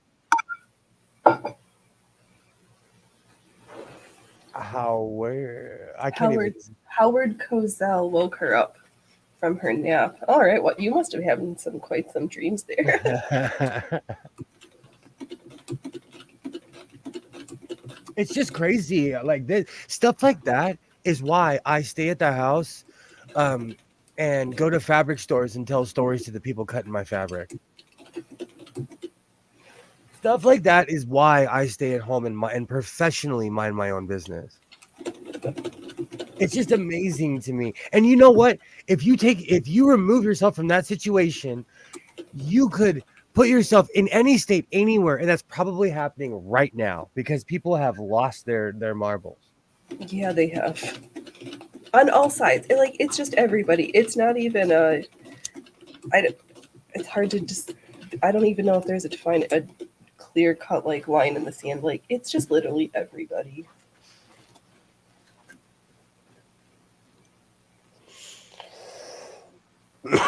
The narrator girl going play by play. She's famous now because she's the only one that didn't go to jail. She's famous now. That's why I walk in public like I need to be somewhere 30 minutes ago. Right. My legs might be short, but I can keep a good pace. Even though it takes me 2 steps to keep up with Kilroy's 1. I have my resting sewing face. People don't want to mess with me. I take my hat off. I show my eyebrows. I look like a Bond supervillain. So people leave me alone. Even that young kid today, he thought about it and he was like, "No, that guy, he looks like Dr. Evil." Yeah, right. He's like, he outweighs me by at least double. I don't think this is going to end well. And I knew he was young because he was a beanpole. Like this kid, 90 pounds, 6'2", 90 pounds. I was like, oh, kids, like, I literally had to gain weight to use a farm tool. Like, I'll move you with my left hand. I just breathe in your general direction. I had to work out to use the DR because before I would plant my feet and it would literally drag me through the field. It's a heavy duty piece of farm equipment. It's meant to clear cut fields without like it basically get in places where a tractor can't. Right. That's like what the commercial used to say, the DR hedger and trimmer. Order yours now. That's exactly what I have. I have the video. That's exactly what I have. You know, my pops used to always say, like, they get you when they get that 120-pound woman in the ad. That thing drags me. Yes. Still, every year I have to work out before I use it because I know it's going to drag me. Hello, Mr. Bond. Absolutely. I look like a Bond villain. Most people leave me alone. I get that all the time. Like, especially I'll get in these rambly conversations with people at like mom and pop thrift stores. And I always get that, like, you are such a kind man. because they initially thought I was going to walk in there and rob them. See, don't you feel just sad that the standards are so low that it's like, oh, he's not going to rob me this one? Not at those people. I get angry at the people who create the stereotype. Let's be real. I'm mad at the people who are the reason why I can't odd sewing job. Stealing that. I'm stealing that. I love that. I get mad at the people who create the stereotype where I can't walk in, but also the people who perpetuated it as well. I'm mad at all sides, I guess. Yeah. Odd sewing job. I like that. Yeah. But it is sad. Now you can sew that lethal hat. I like that. Do you know what's really funny? I have a Nintendo 64, as everyone knows. Isaiah and I still regularly play Bond, and I always pick Odd Job. His chops will still kill you after all these years, from 1997 all the way to now. See, that's what a lot of these weird angry people on the internet need. They need hobbies and like. Instead of Johnny Appleseed, I think I'm going to give everyone a sewing machine. Instead of planting a tree, can I be like Mr. Beast? How did Mr. Beast start off? I want to give everyone a sewing machine. I thought I heard recently that some of his big giveaway stuff was the money he was being paid in sponsorships he was giving away. So some of it wasn't exactly, well, it was his money, but blah, blah, blah. I don't know what I just heard today that the company that he'd hired to manage the ghost kitchen operation is turned around and sued Mr. Beast. So this should be there will be more fun stories about this to come in the future. Run for president, a sewing machine in every pot. Yes, a legalized pot and a sewing machine in every house. Hey, Commander. I'm probably gonna end this at 4 hours, Commander, because I've been pushing myself, going to lunch. I'm gonna lose but I'm gonna go again on Wednesday. I like the Wednesday time slot. I do like starting an hour earlier. I just need to make sure I need to get in my exercising because I can't be a fatty. Now that it's the school year, I'm going to be back on my normal people schedule, at least West Coast time. I'm on Australia time right now. If you could spend too much time with nothing to do and just stew in a pot, thank you. It's just so weird to me. Like, I obsess over stuff, but I obsess over like, is that sewing machine on sale yet? Did I lock the gate at work? I obsess over certain things. Get to go to Long Island. Awesome. Do you know, I saw this really crazy special on Long Island, how it's turned into like New York now. Sounds like bad driving. I think Alibaba and I watched the same special. Oh. And hello there, everyone. I have to go to Long Island to give me a Kermit scream. I'm not good at a Kermit. I can do a Kermit scream. No. I was obsessed with that Kermit meme forever. But needless to say, that fight video owns Twitter right now. That's why I was so surprised you haven't seen that video. I probably did. I might have, but I try not to stop too long on certain videos on Twitter. I don't want to accidentally feed the algorithm, like they do pop up, but... Oh, they got me. Full disclosure, though, I didn't click on it until I found out that, until I saw the end of the brawl. I'm so tired of all the hate online and all of the needless drama. I was like, I'm not going to click on this. Then I clicked on it and I was like, okay, this is worth it. This one was worth it. But I feel like somebody has to stop the hate cycle and the hate drama. So I choose to do it, you know? Like somebody has to step up and be like, I'm not going to contribute to this tornado of BS. Well, there's the re-looking at it, but then there's the whole issue of like the what's being done to like there shouldn't have to be these. Why can't the videos people just be happy with their sewing machines and their kittens and just be happy? I said that a long time ago on Facebook. I was like, I miss the days of pictures of little kids and like kittens, because Facebook used to just be baby pictures and kittens, and people posting their high school photos.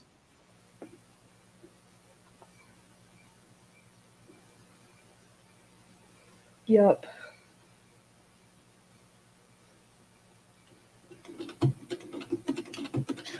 Oh yeah, why did I click on this? I don't know, but I unpicked, and now I decide. Oh, I was like, we've held everything up so well, so let's just not put extra rows of stitches everywhere. So I the waistband portion of the orange and green leg. Now I'm just going through and just stitching along the whole. No, I'm stitching the green, the pink, the stuffs. Yes. I have a question based on what Kilroy is saying here. Okay, so guaranteed the guy who started the brawl walks into work tomorrow and finds out he's been fired. Do you think that it's right for people to be fired because they acted like a shrub out in public? And I think it depends. Oh, go ahead. And I'm going to say really quick, I'm so sorry. depends. Really quickly, I've acted like a shrub on video multiple times. I am I'm an offender, and I participate. But if you're trying to fire me, you'd literally have to call my mom. Well, I'm going to go with, I think it depends in that if you literally break the law and have some policy at your work of like how many unpaid sick leaves you get consecutively, unexpectedly, that maybe. If it has to do with being fired for free speech and you being an idiot outside of work on your own time, that I don't agree with. Yeah. So I both. I feel it's both. Because there's some situations that I've seen where I'm like, you guys are just being nitpicky and you're getting people fired because you didn't like what they said. Then there's other situations where I'm like, yeah, that person deserved it. Like what's her face? Oh, excuse me, I'm super gassy today. Excuse me. Now she's gonna get harassed. She's been outed. She's 38 years old. Like she's gonna get harassed because of a bunch of weirdo incels want to know who she is. I think that's wrong. Yeah, they found out who she is. Yes. I think that's wrong. Like now she's gonna have to dye her hair. Yeah, you either like lean into it or you're like, take me off the grid to another country where nobody knows my name. Well, maybe on a boat. I don't recommend flying anywhere anytime soon. Or show up on The Masked Singer as a lizard. Yeah. I don't know. That would be really funny. Actually, that would be a way to capitalize on that. Yes. I would. See, that's the thing. I said that because I'm a capitalist though. Right. Like, make money off that experience. Exactly. Either go hide or milk it till the cows come home. Oh yeah. Own up to it. I'm extremely curious to see what's going to happen now. But again, this is the power of the internet because this person is literally just minding her business, and now she's going to be forced to like have a press conference or do something stupid because of the mob. Yeah. You know, because of a Twitter or X mob, whatever you want to call it. I'm still mad at the name change. Still mad. Yeah, I think everybody is. I don't care. How many years did wow, it's YouTube, so we got to be petty and nitpick at least one thing tonight. How many years was it called Twitter? We call it Twitter. We say tweeting. We say, hey, did you read that tweet? If you type in Twitter right now, is it just going to be a has-been word on the internet now? Or another You're going to have to update the Urban Dictionary. Defunct words. And you know what the funny thing is? I'm fighting hard. I'm ranting about Twitter. I don't even like Twitter.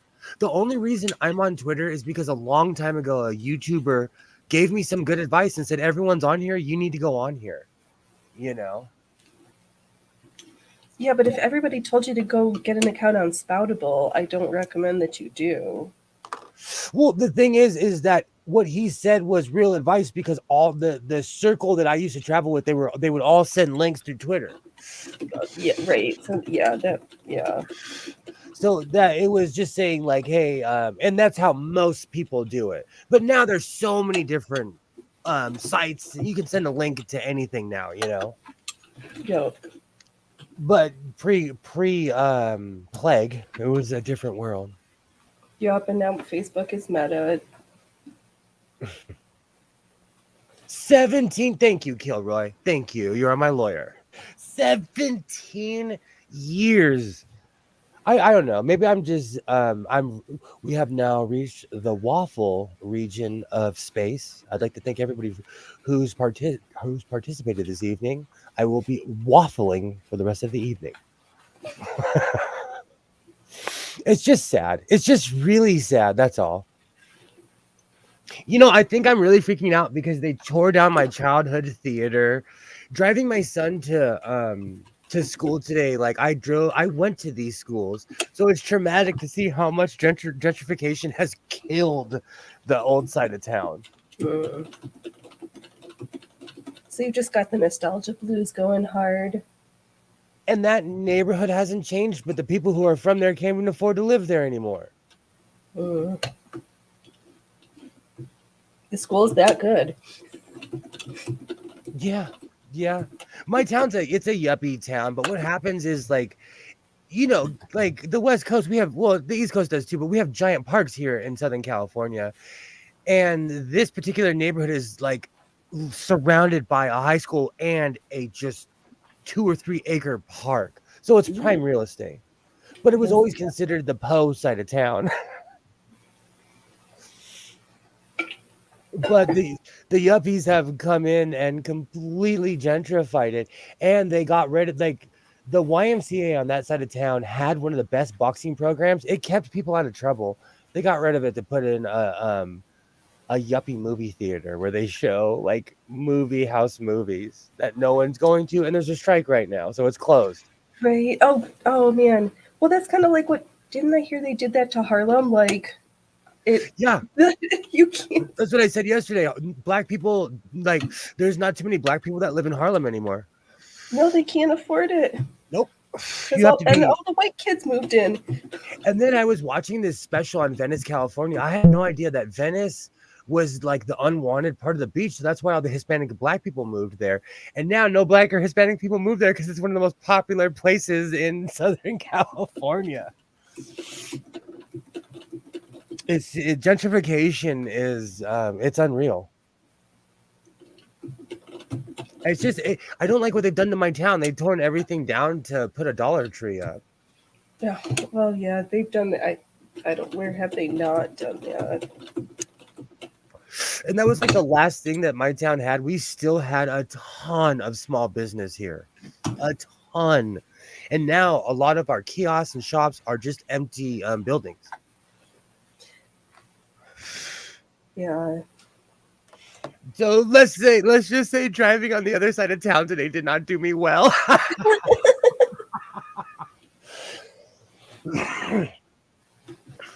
But the 7-Eleven is still there.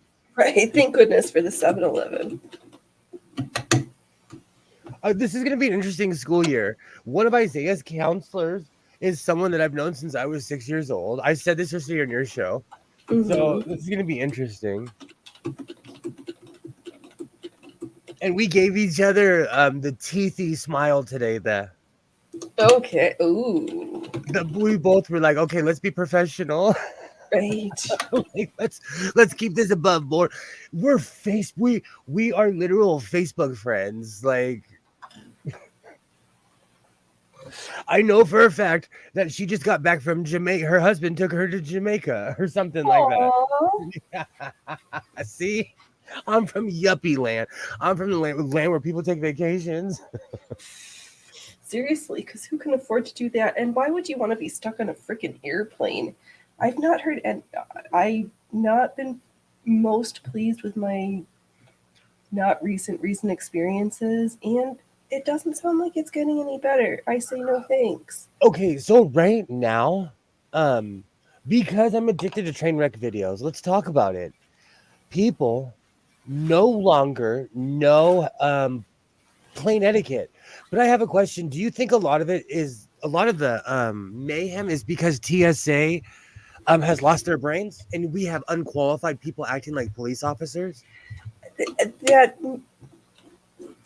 maybe They're not qualified. factor. I think, yeah, but to be like treated like cattle in a cart, stuck, people not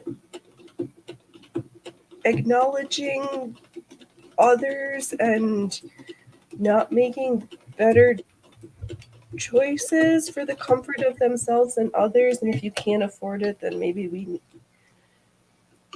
I don't know. Alibaba, I saw this same video. They were talking about for the first time in, I don't know, some crazy amount of years. I believe it was Market Street in San Francisco was completely closed. Do you know? I've said it 100 times. That's where I've always wanted to live as a kid. I've been there. I've never seen it so empty. This time of year is San Francisco's It's nice.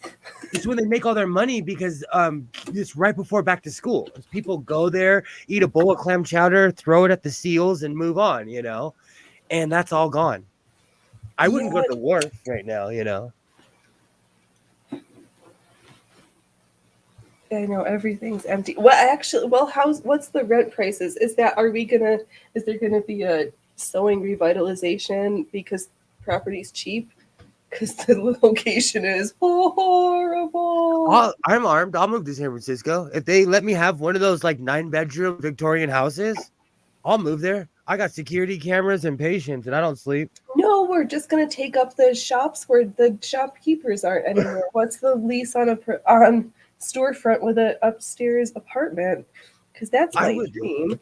That's my dream, is to live in San Francisco. That's like. Oh, I meant the shop with the upstairs apartment. It doesn't necessarily need to be San Francisco. I would take a house, but like the other place I used to live was Portland, but the Portland I lived in doesn't exist anymore. No, you can't afford to live in the Portland that you used to live in. I mean, No way. Never mind. That's not what I meant, but no. And plus, I want to live by the zoo on the hill, and those are $1 million houses. But then again, they look like the Full House houses. It's really sad what they've done. What's happened to San Francisco makes me want to cry. It wasn't even that bad after the earthquake or fire. Exactly. I've all throughout my life, as long as I can remember, I periodically go to San Francisco, and it's just sad to see what that place has turned into. That was always my default. That was always the place that I was going to go to. And now that Canada's fallen, I have nowhere to go. You're in my thoughts, Canada. Oh, speaking of Canada, I know at least one person has seen what's going on with these pictures of Trudeau with the small, like half a centimeter circle apparent bruise scab on his forehead that didn't turn into a bruise. That I like the hypothesis that there might have been a stiletto to a forehead, but that is complete hypotheses. We are not disparaging the great. Oh, praise the great Trudeau! You are the most bestest PM. Hey, Butterfly. We did all the sewing in the beginning of the stream, and now I'm still sewing. What are you talking about? Phoenix is sewing. I'm standing to stretch my legs. That's why I stand and sew. You can do both at the same time. I need to. It's great to see you, Butterfly. I gotta bring that table in here so I can stand and sew. So, in my other truck, it's so embarrassing what I have in there. I don't even like another sewing machine. I have the that other Singer table that I took apart. I have three different tops that I like. The thing is, like, I know how to work with marble, but I don't know if marble would go with that sewing machine. You can make sit with that sewing machine and be like, if you could have lived your best life the first time around, what surface would you like to sit on? It's great to see you, butterfly. You're right. I need to sit down with. I should go eat breakfast with it in the backyard. Right? You just gotta wine it and dine it a little bit, and they'll let you know what they're in for. It makes me feel like an accomplished adult when I eat breakfast in the backyard.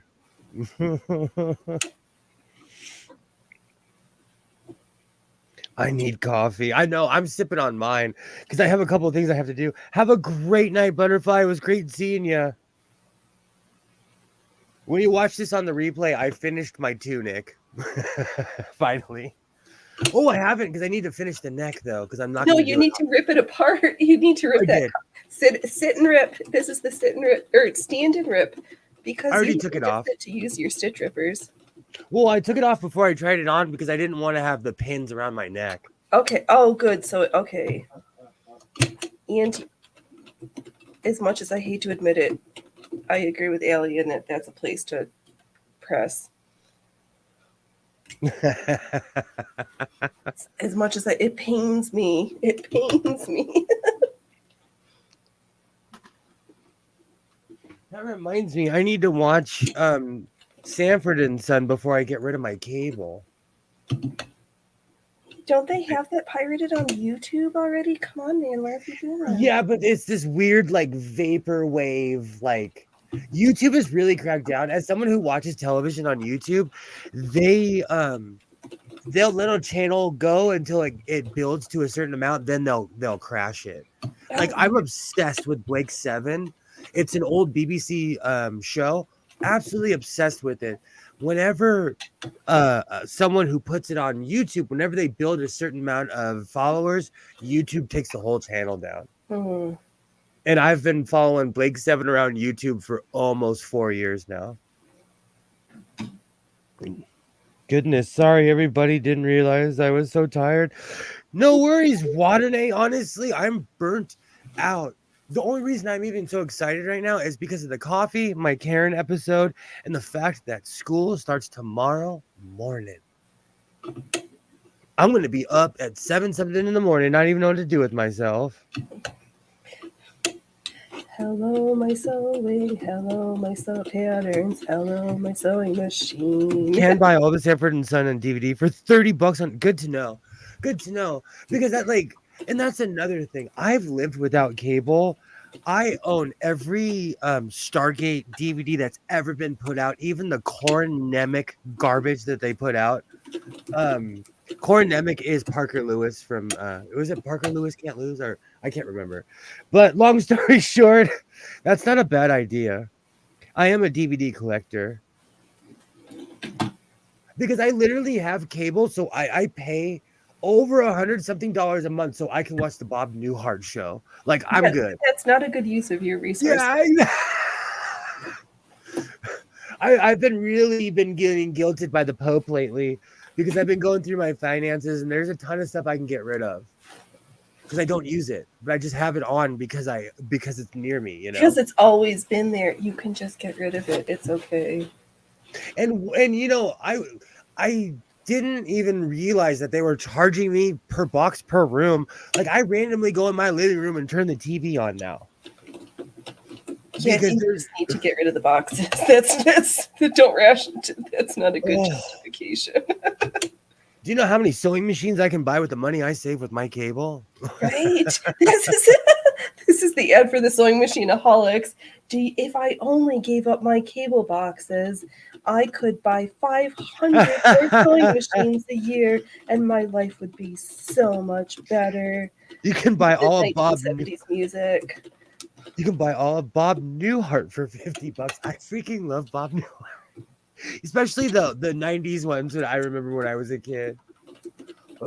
No, it's sad, but this is literally why I have cable. Like, and I already pay for hockey.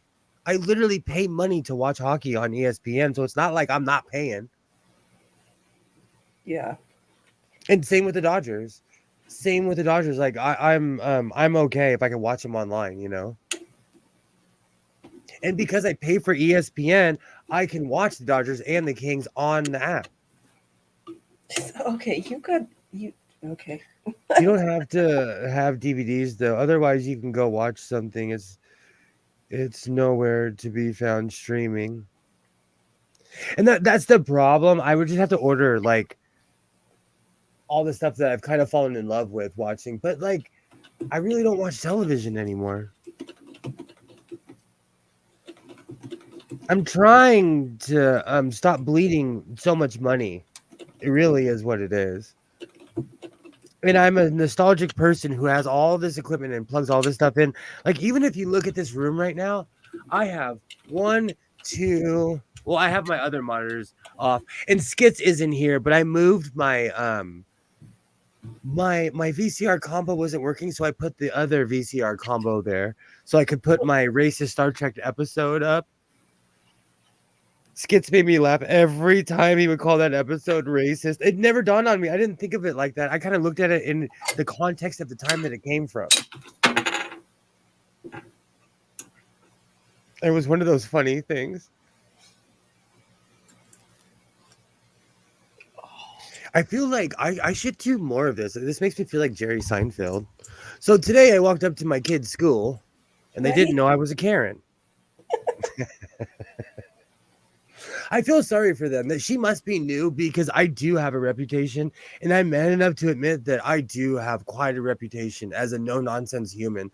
That's why when people see me online, they're like, oh, Godless Sewing is so cuddly. Yeah, but I also like to get things done. Wait, don't poke the bear.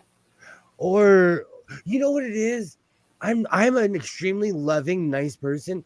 Extreme incompetence. It's because I'm in the special needs world.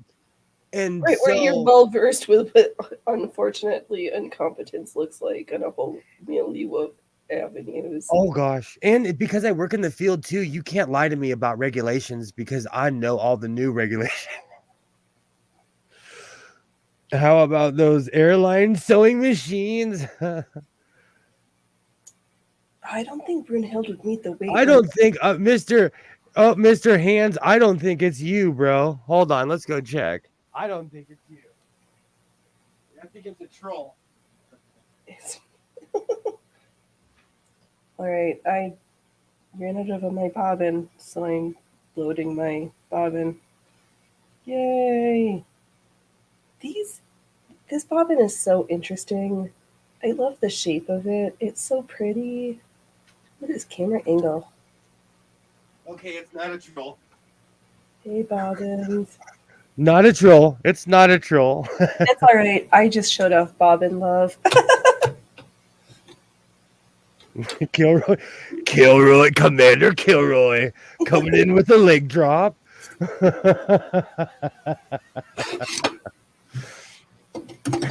It's the real Hands, but I've been getting trolled so hard lately. I have You can tell you're like, dude. Let me go check to see if that's real or not. See, I check references. You can't just come in here and say you're Mr. Hands. Right? I know how to find. Right? Yeah, that's not one you can pull over on me. And that's like 9 steps away from where I am. No, people are cruel and weird. That's another reason why I stay away from the crowd that I used to hang out with. Like, it's so weird how people would project.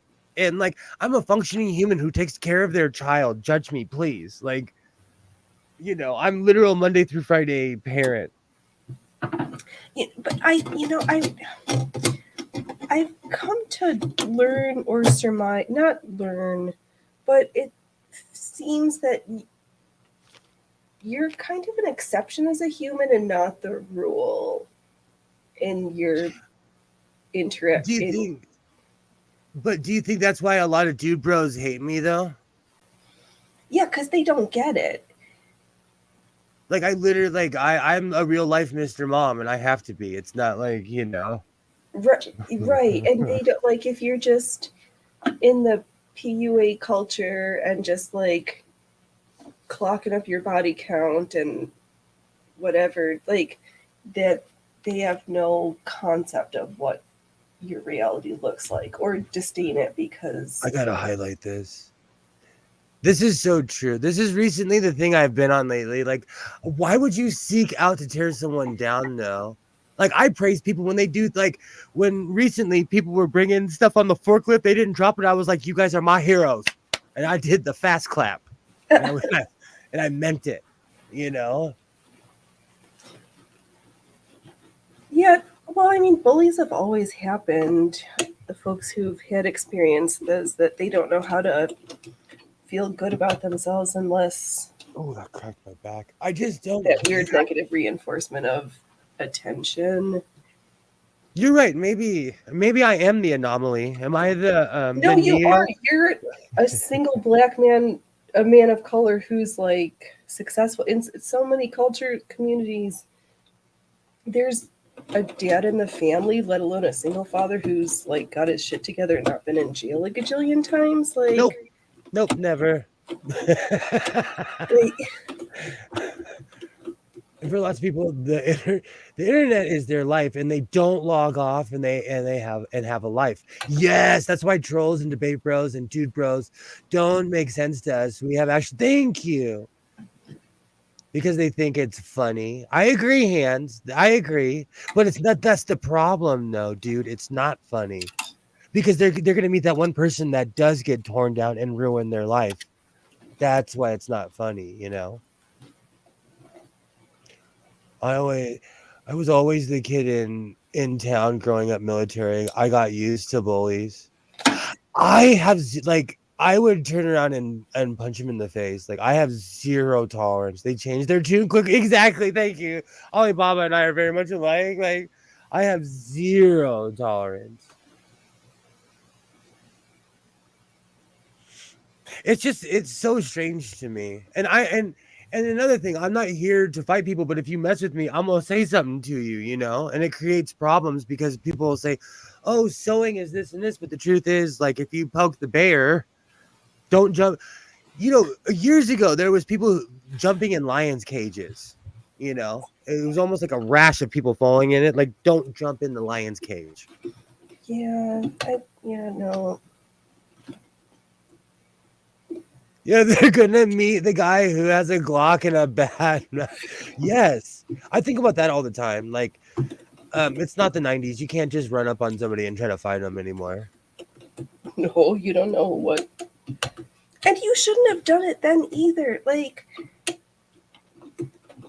Again, it was a different time. People handled themselves differently. It was the manly, like, oh, you looking at me.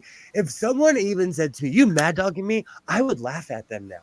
I would like wholeheartedly like belly laugh at them now, you know? Oh. You know what? I didn't think about that. My ex-wife says that to me all the time. She calls me Neo.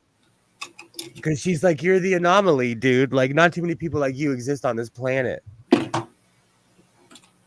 But I don't think of it like that, you know? no, and that's good because on the other side of that token, you probably should be more the rule and not the exception.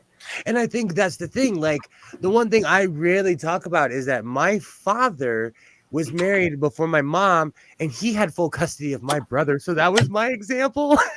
Right. So that Was a black man who had full custody of all his children. All his exactly. children lived in his house. In a single mom household where dad's in jail or dead or whatever. My dad was a super I don't know, maybe he was the anomaly and I'm just following his suit, you know. But regardless, it's a trajectory worth but it just shocks me that I get demonized for doing what you're supposed, like, to me this is what you're supposed to do in life. you are. Like, I stay at home and mind my own business because I know I'm trouble sometimes, so I stay at home. Yep. You know, like, that's how I know how to cook, because I had to learn how to cook.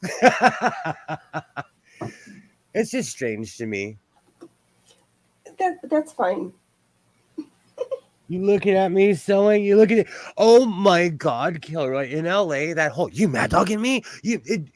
it makes me angry and laugh in the same breath. And it's always young kids though. Like even today when that youngster tried to like get tough, I just told him like, dude, I'm old. Like, like look at me. I'm the real life junkyard dog. That was I'm the same thing old. with I shouldn't keep calling him the Sick'em Seek, but oh. Some people don't know how to have fun without wrecking their lives. Do you know what's so funny, Waternay? Someone will ask me, like, what's the requirement of going out with you? And I will literally tell them, do not ruin my life. That's like my rule is please do not ruin my life. A lot from that can be negotiated. Well, GS and the different Chef Boyardees end up all tasting the same. Godless cooking. Oh, Skits, you missed it earlier. I busted out my VCR combo kind of took a dump, so I busted out my other one for you, and the racist Star Trek is queued up and waiting for you. I love that episode, and I don't consider it. Do you know why? I'm so old. I remember watching all those 88 and 89 episodes on TV because my family would watch TV together every week. And it went from Star Trek to Seinfeld. No, first it was Star Trek, Ally McBeal, and we would watch Raw, and then we would watch what was the other show? I can't remember, but we had family time. Yeah, that's another thing that families don't really do anymore.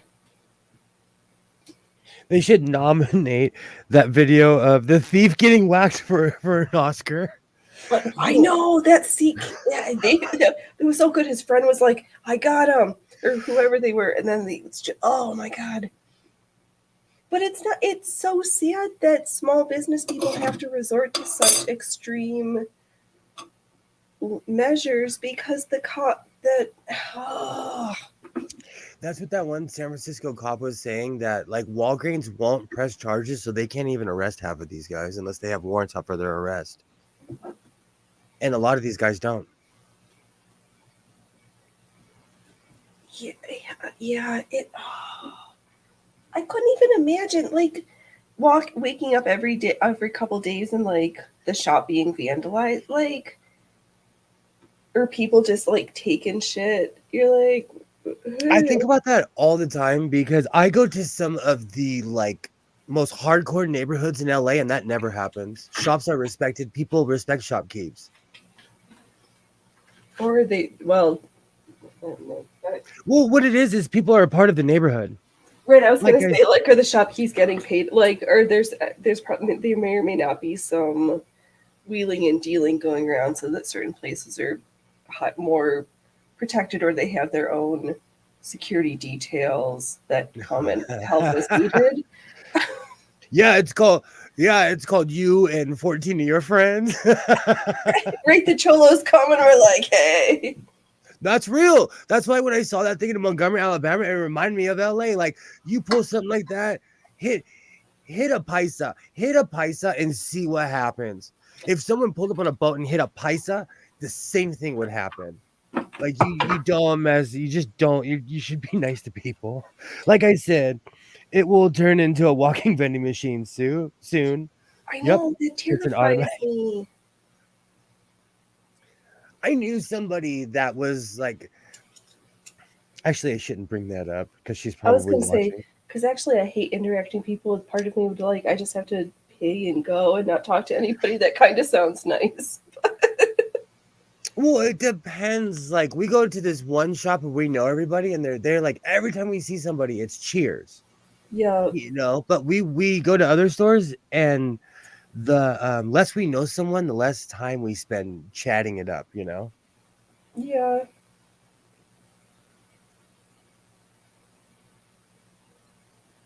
Vending machine.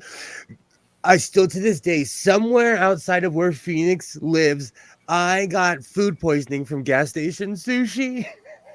Well, you should not eat gas station sushi. It doesn't matter where you exist.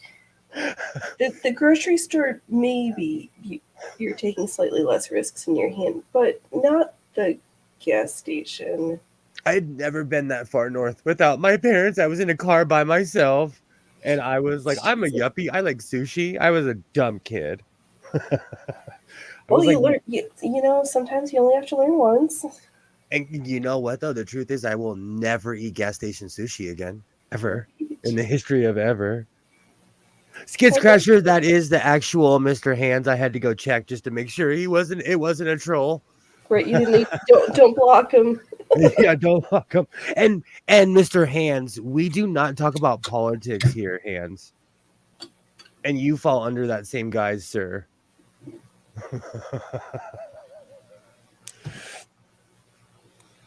The ones in Japan are supposed to be very good sushi vending machines. I dream about those, but I have claustrophobia. I couldn't live in a pod city, but I want to be near somewhere where there's all of those vending machines. But I just don't want to live in the pod house. Yeah, not in that hotel. Okay, Free Frickers, what are you doing to my computer? No, you're good. You clicked out and then came back. Oh, okay. Oh, that was very thoughtful of her to clock me out, then clock me back in. In Japan, they have vending machines down to a science and an art. You can get hot soup, hot noodles, ribs. I watch that stuff on YouTube. That's literally like the stuff I watch. That and anyone who sews in any country. I may not speak your language, but I'm watching you sew. I know, because everybody's got. Have you? Oh, speaking of sewing, I've not found the need to do it, but I might in the near future. Thread marking. Is that where you mark every single thread? No, it's weird. Oh no, tailor's actually that's not what I was thinking of. Tailor's tacks, where you sew it and snip it to get all your marks right. Okay, I know what those are. That's crazy. Sometimes like I think I'm too ADD to do the tailor tacking, but it's just a skill that eventually I will require. Yeah, I just haven't. The right project has not come across my table yet, but I'm sure it will, and I'm kind of terrified. Do you know, now that I'm like knocking the dust off my old patterns, I'm thinking about making that dashiki, trying to make that dashiki again, but it takes 5 yards for one shirt. Did you lug the size enough last time to make it that big? Let me go get the failure so you can laugh at me. Okay, I'm here for this. And the as I should put the screws in before you put your bobbin in, kid. All right, screws. Ellie, does that? Not that I had a problem, but would I ever need to do that like pin twisty thing on Brunhild? Let's see here. Tack. Oh, okay. Yes. Ooh, tacking. Yes. You're right. That's me with people who tinker. I don't know what they're saying, but I'm picking up new ways to do things. Exactly. Waterday, I tried that for some type of a seam. Oh, the LOF seam. It didn't hold. It worked for button placement because I could do more threads. Makes sense. And Allie, of course, Singer had a tacking machine. Whoa. Post machine. I think it was a 52 class one. Interesting. Long seam. Okay. That with what pin twisty thing? I'm not sure this time. I have seen interesting ways of pinning darts that do appear to be a pin twisty thing, but it's super racist, Skits. But we have to take our power back from the racists. We have to take the English language back from the racists. But yes, the patch is extremely racist.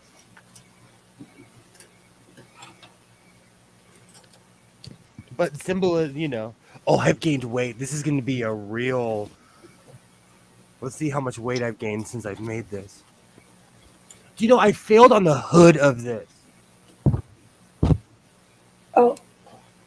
This was like my first full YouTube failure. And let me show you the front so you can judge me. It's like a sports jersey with a hood. The way those sleeves are so deep. I cut everything like a biker vest. I cut it's a bad habit, actually. This was a complete failure. It's okay. Judge the front. Look how terrible that is. This was where the neck was supposed to be, but I messed up and covered it in. And this is from an old pair of sweats. Like supposed to be a slit knit? I don't understand. Yeah. And I missed the cut. I cut it square instead of like cut it in the oval that it was supposed to be.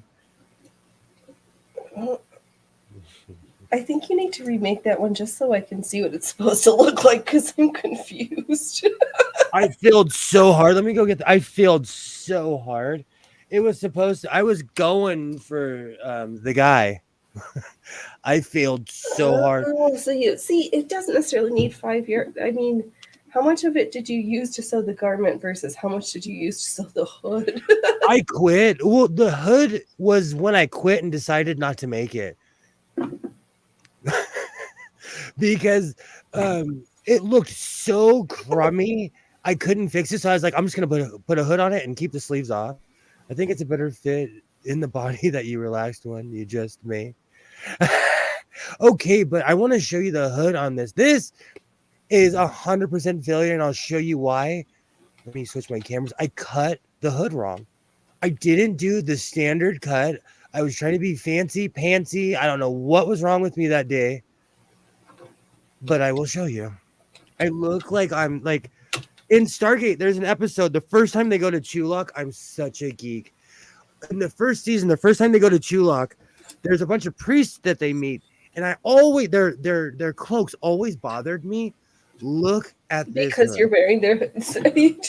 Hold on, I'm not even doing it justice. I'm embarrassed for myself. But you know what? You can only learn from your failures. You know. Exactly. They don't call it growing easies. They call them growing pains. This was like, look at that. It's a triangle. I messed up on this. What was I thinking? I don't know But what I was you are the lord of the house of sewing now. And you know what's funny? I put a Slayer patch on it and it couldn't even save this thing. So kids, when you make a hood, don't cut it in a triangle. Cut it. You know what? I'm going to do a hood tutorial. Right, because that's Look how terrible this is. See, it's cool like that. This is like Lord Vader. Yes. Be careful calling your pops goofy. You're looking at your future. And your grandfather was the goofiest human that ever lived. So you're literally looking at your future. But yeah, this was the word, like, and this hangs. I love how you say the bad kids corner because this is the king of the bad kids corner. This rules the bad kids corner. But this was when I was making a video every week. I was pressuring myself and I was like rushing through all my steps. And I was trying to like be a fashion designer, not realizing that you can't round the tip of a hood. You can't. Oh. And I'm talking about clothes. Get your mind out of the gutter. You've got a forehead reverse V. See? It's gross. See how shiny my skull is? You can see how shiny my skull is under this. It's kind of fits more though that I've gained weight. What time is it? Hans does need to go Time to for bed. bed. He's gonna be wrecked in the morning. But yeah, almost Egyptian. Thank you. Fully now watch this fully operational sewing station. I don't know. You know why? It's because your sewing machine. I do the same thing over and over and over again. And I thought that like changing this would like make it spicy, you know? Yeah, it's spicy, all right. Oh man, we're almost at 4 hours. We are. Well, I will end this at 4. We'll go 10 more minutes. That I can handle. I can't believe I busted out my failure. You know what though? It's kind of growing on me. It's not the worst thing I've ever seen. Oh, that's just okay. I won't put the sewing machine to bed yet because it completely covers my camera. But I did put a Slayer patch on the back trying to cover it up, and let me tell you, it didn't help. Also, I missed a stitch. Or like this was just a debacle from the beginning. This project was a lesson, is what it was. Yeah.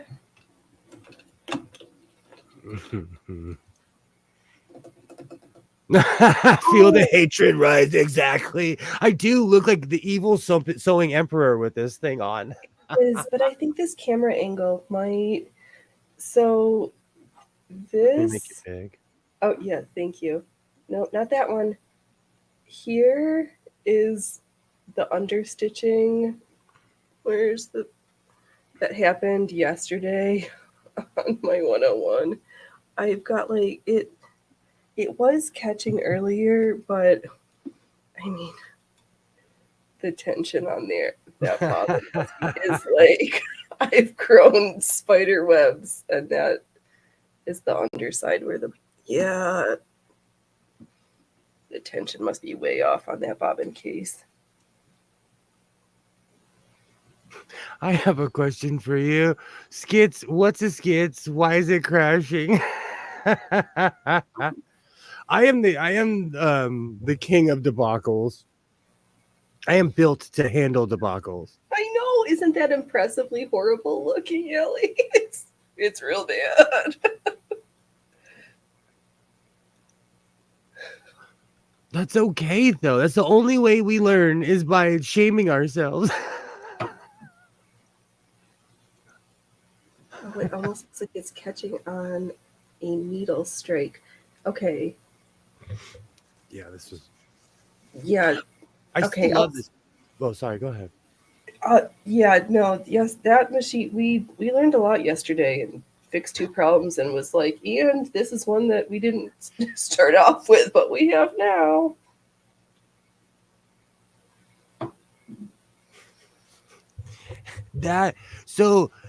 I was always taught that was called bumble bunching, and when I brought it up, no one had ever heard of it. So I think my grandmother just made it up. Or it just comes from her people, and we're not her. You're her people, but we're not her people. She would always say, like, watch out for bumble bunching while she was sewing, and now so funny. No shame, Godless. You tried something new and you didn't like it. I'm gonna try it again though. I'm definitely gonna try it again. And it just seemed so crazy intricate for a dashiki, and now I know why, because all of it was about the neck. But it just seemed so intricate to make a dashiki, and like it's the only easy pattern I've ever had that I completely failed on. I look like that evil neckline. If you watch a couple of sewists from India, that is a classic neckline, and they have. I've seen a couple videos. Let's see, a small barb where the thread loops around the bobbin case. I will keep my eyes open because I can take out the bobbin case, but I don't understand how to take out the race on that system to clean that full thing out. That confuses me. Oh, my phone is probably still sitting right here. It says that it is a combination of nicknames from way back in the day. Oh, origin story. Origin story. Not good at riding dirt bikes. Okay.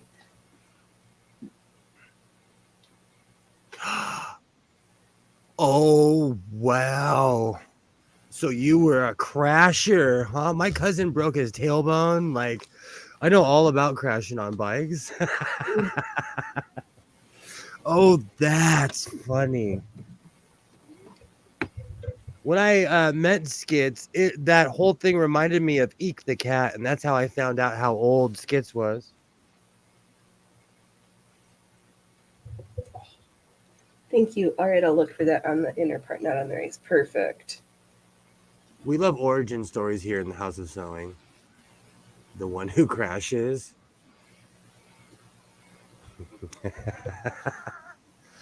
This was a good stream.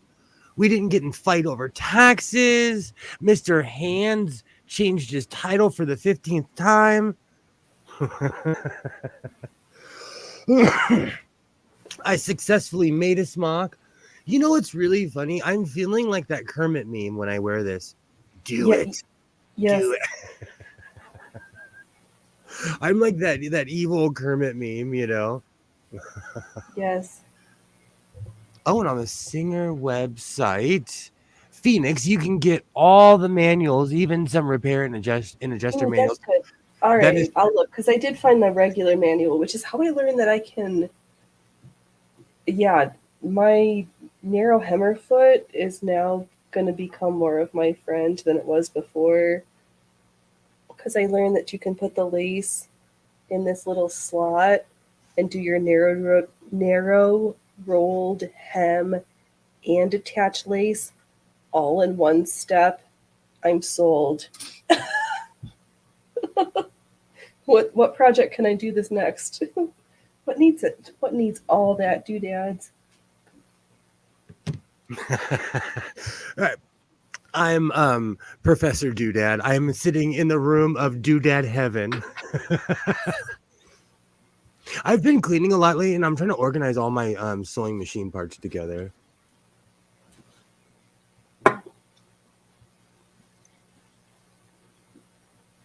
Rolled hem foot? Yes, the narrow road. Yes. Oh, now it's not showing up. Okay, pay attention to my finger. My camera does that too. Dude, you've been so good. Yes. Oh, There it there goes. we go. The narrow rolled hem foot. 3 minutes left. All right. Ooh, drapes, fancy pillowcases. Yes, yes, yes. That would be good because then I could make a silk pillowcase and then make a matching dressing robe to go. Yes, we are here for. I, I'm here for that. Absolutely.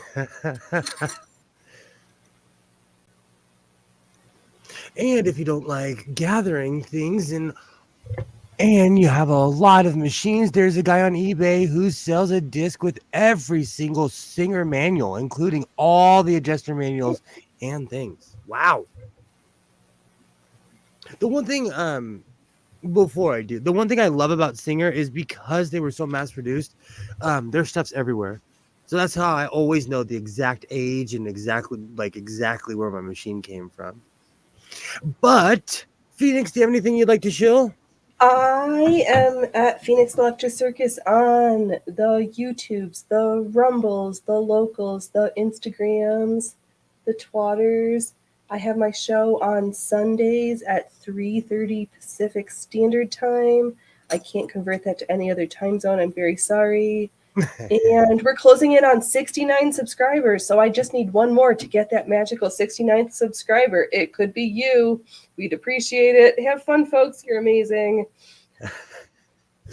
I am Godless Sewing and the Godless Sewing Channel. If you've made it this far, I absolutely thank you. I am in my evil emperor era with this. Do you know this mistake has grown on me? I'm starting to like it all of a sudden. I might be wearing this all night tonight. It does look But- like an eating rock. Yeah, exactly. Sometimes mistakes become victories. You never know. But seriously, if you've made it this far, I absolutely thank you. I'll be back on Wednesday making something. I'm probably gonna make a turtleneck, and I need to write that down. And I'll be making a turtleneck plus something else because we always make a ton of stuff. So like I always say, thank you for being here. Reinforce your seams, be yourself, and I will definitely see you next time. Rock out with the clock out.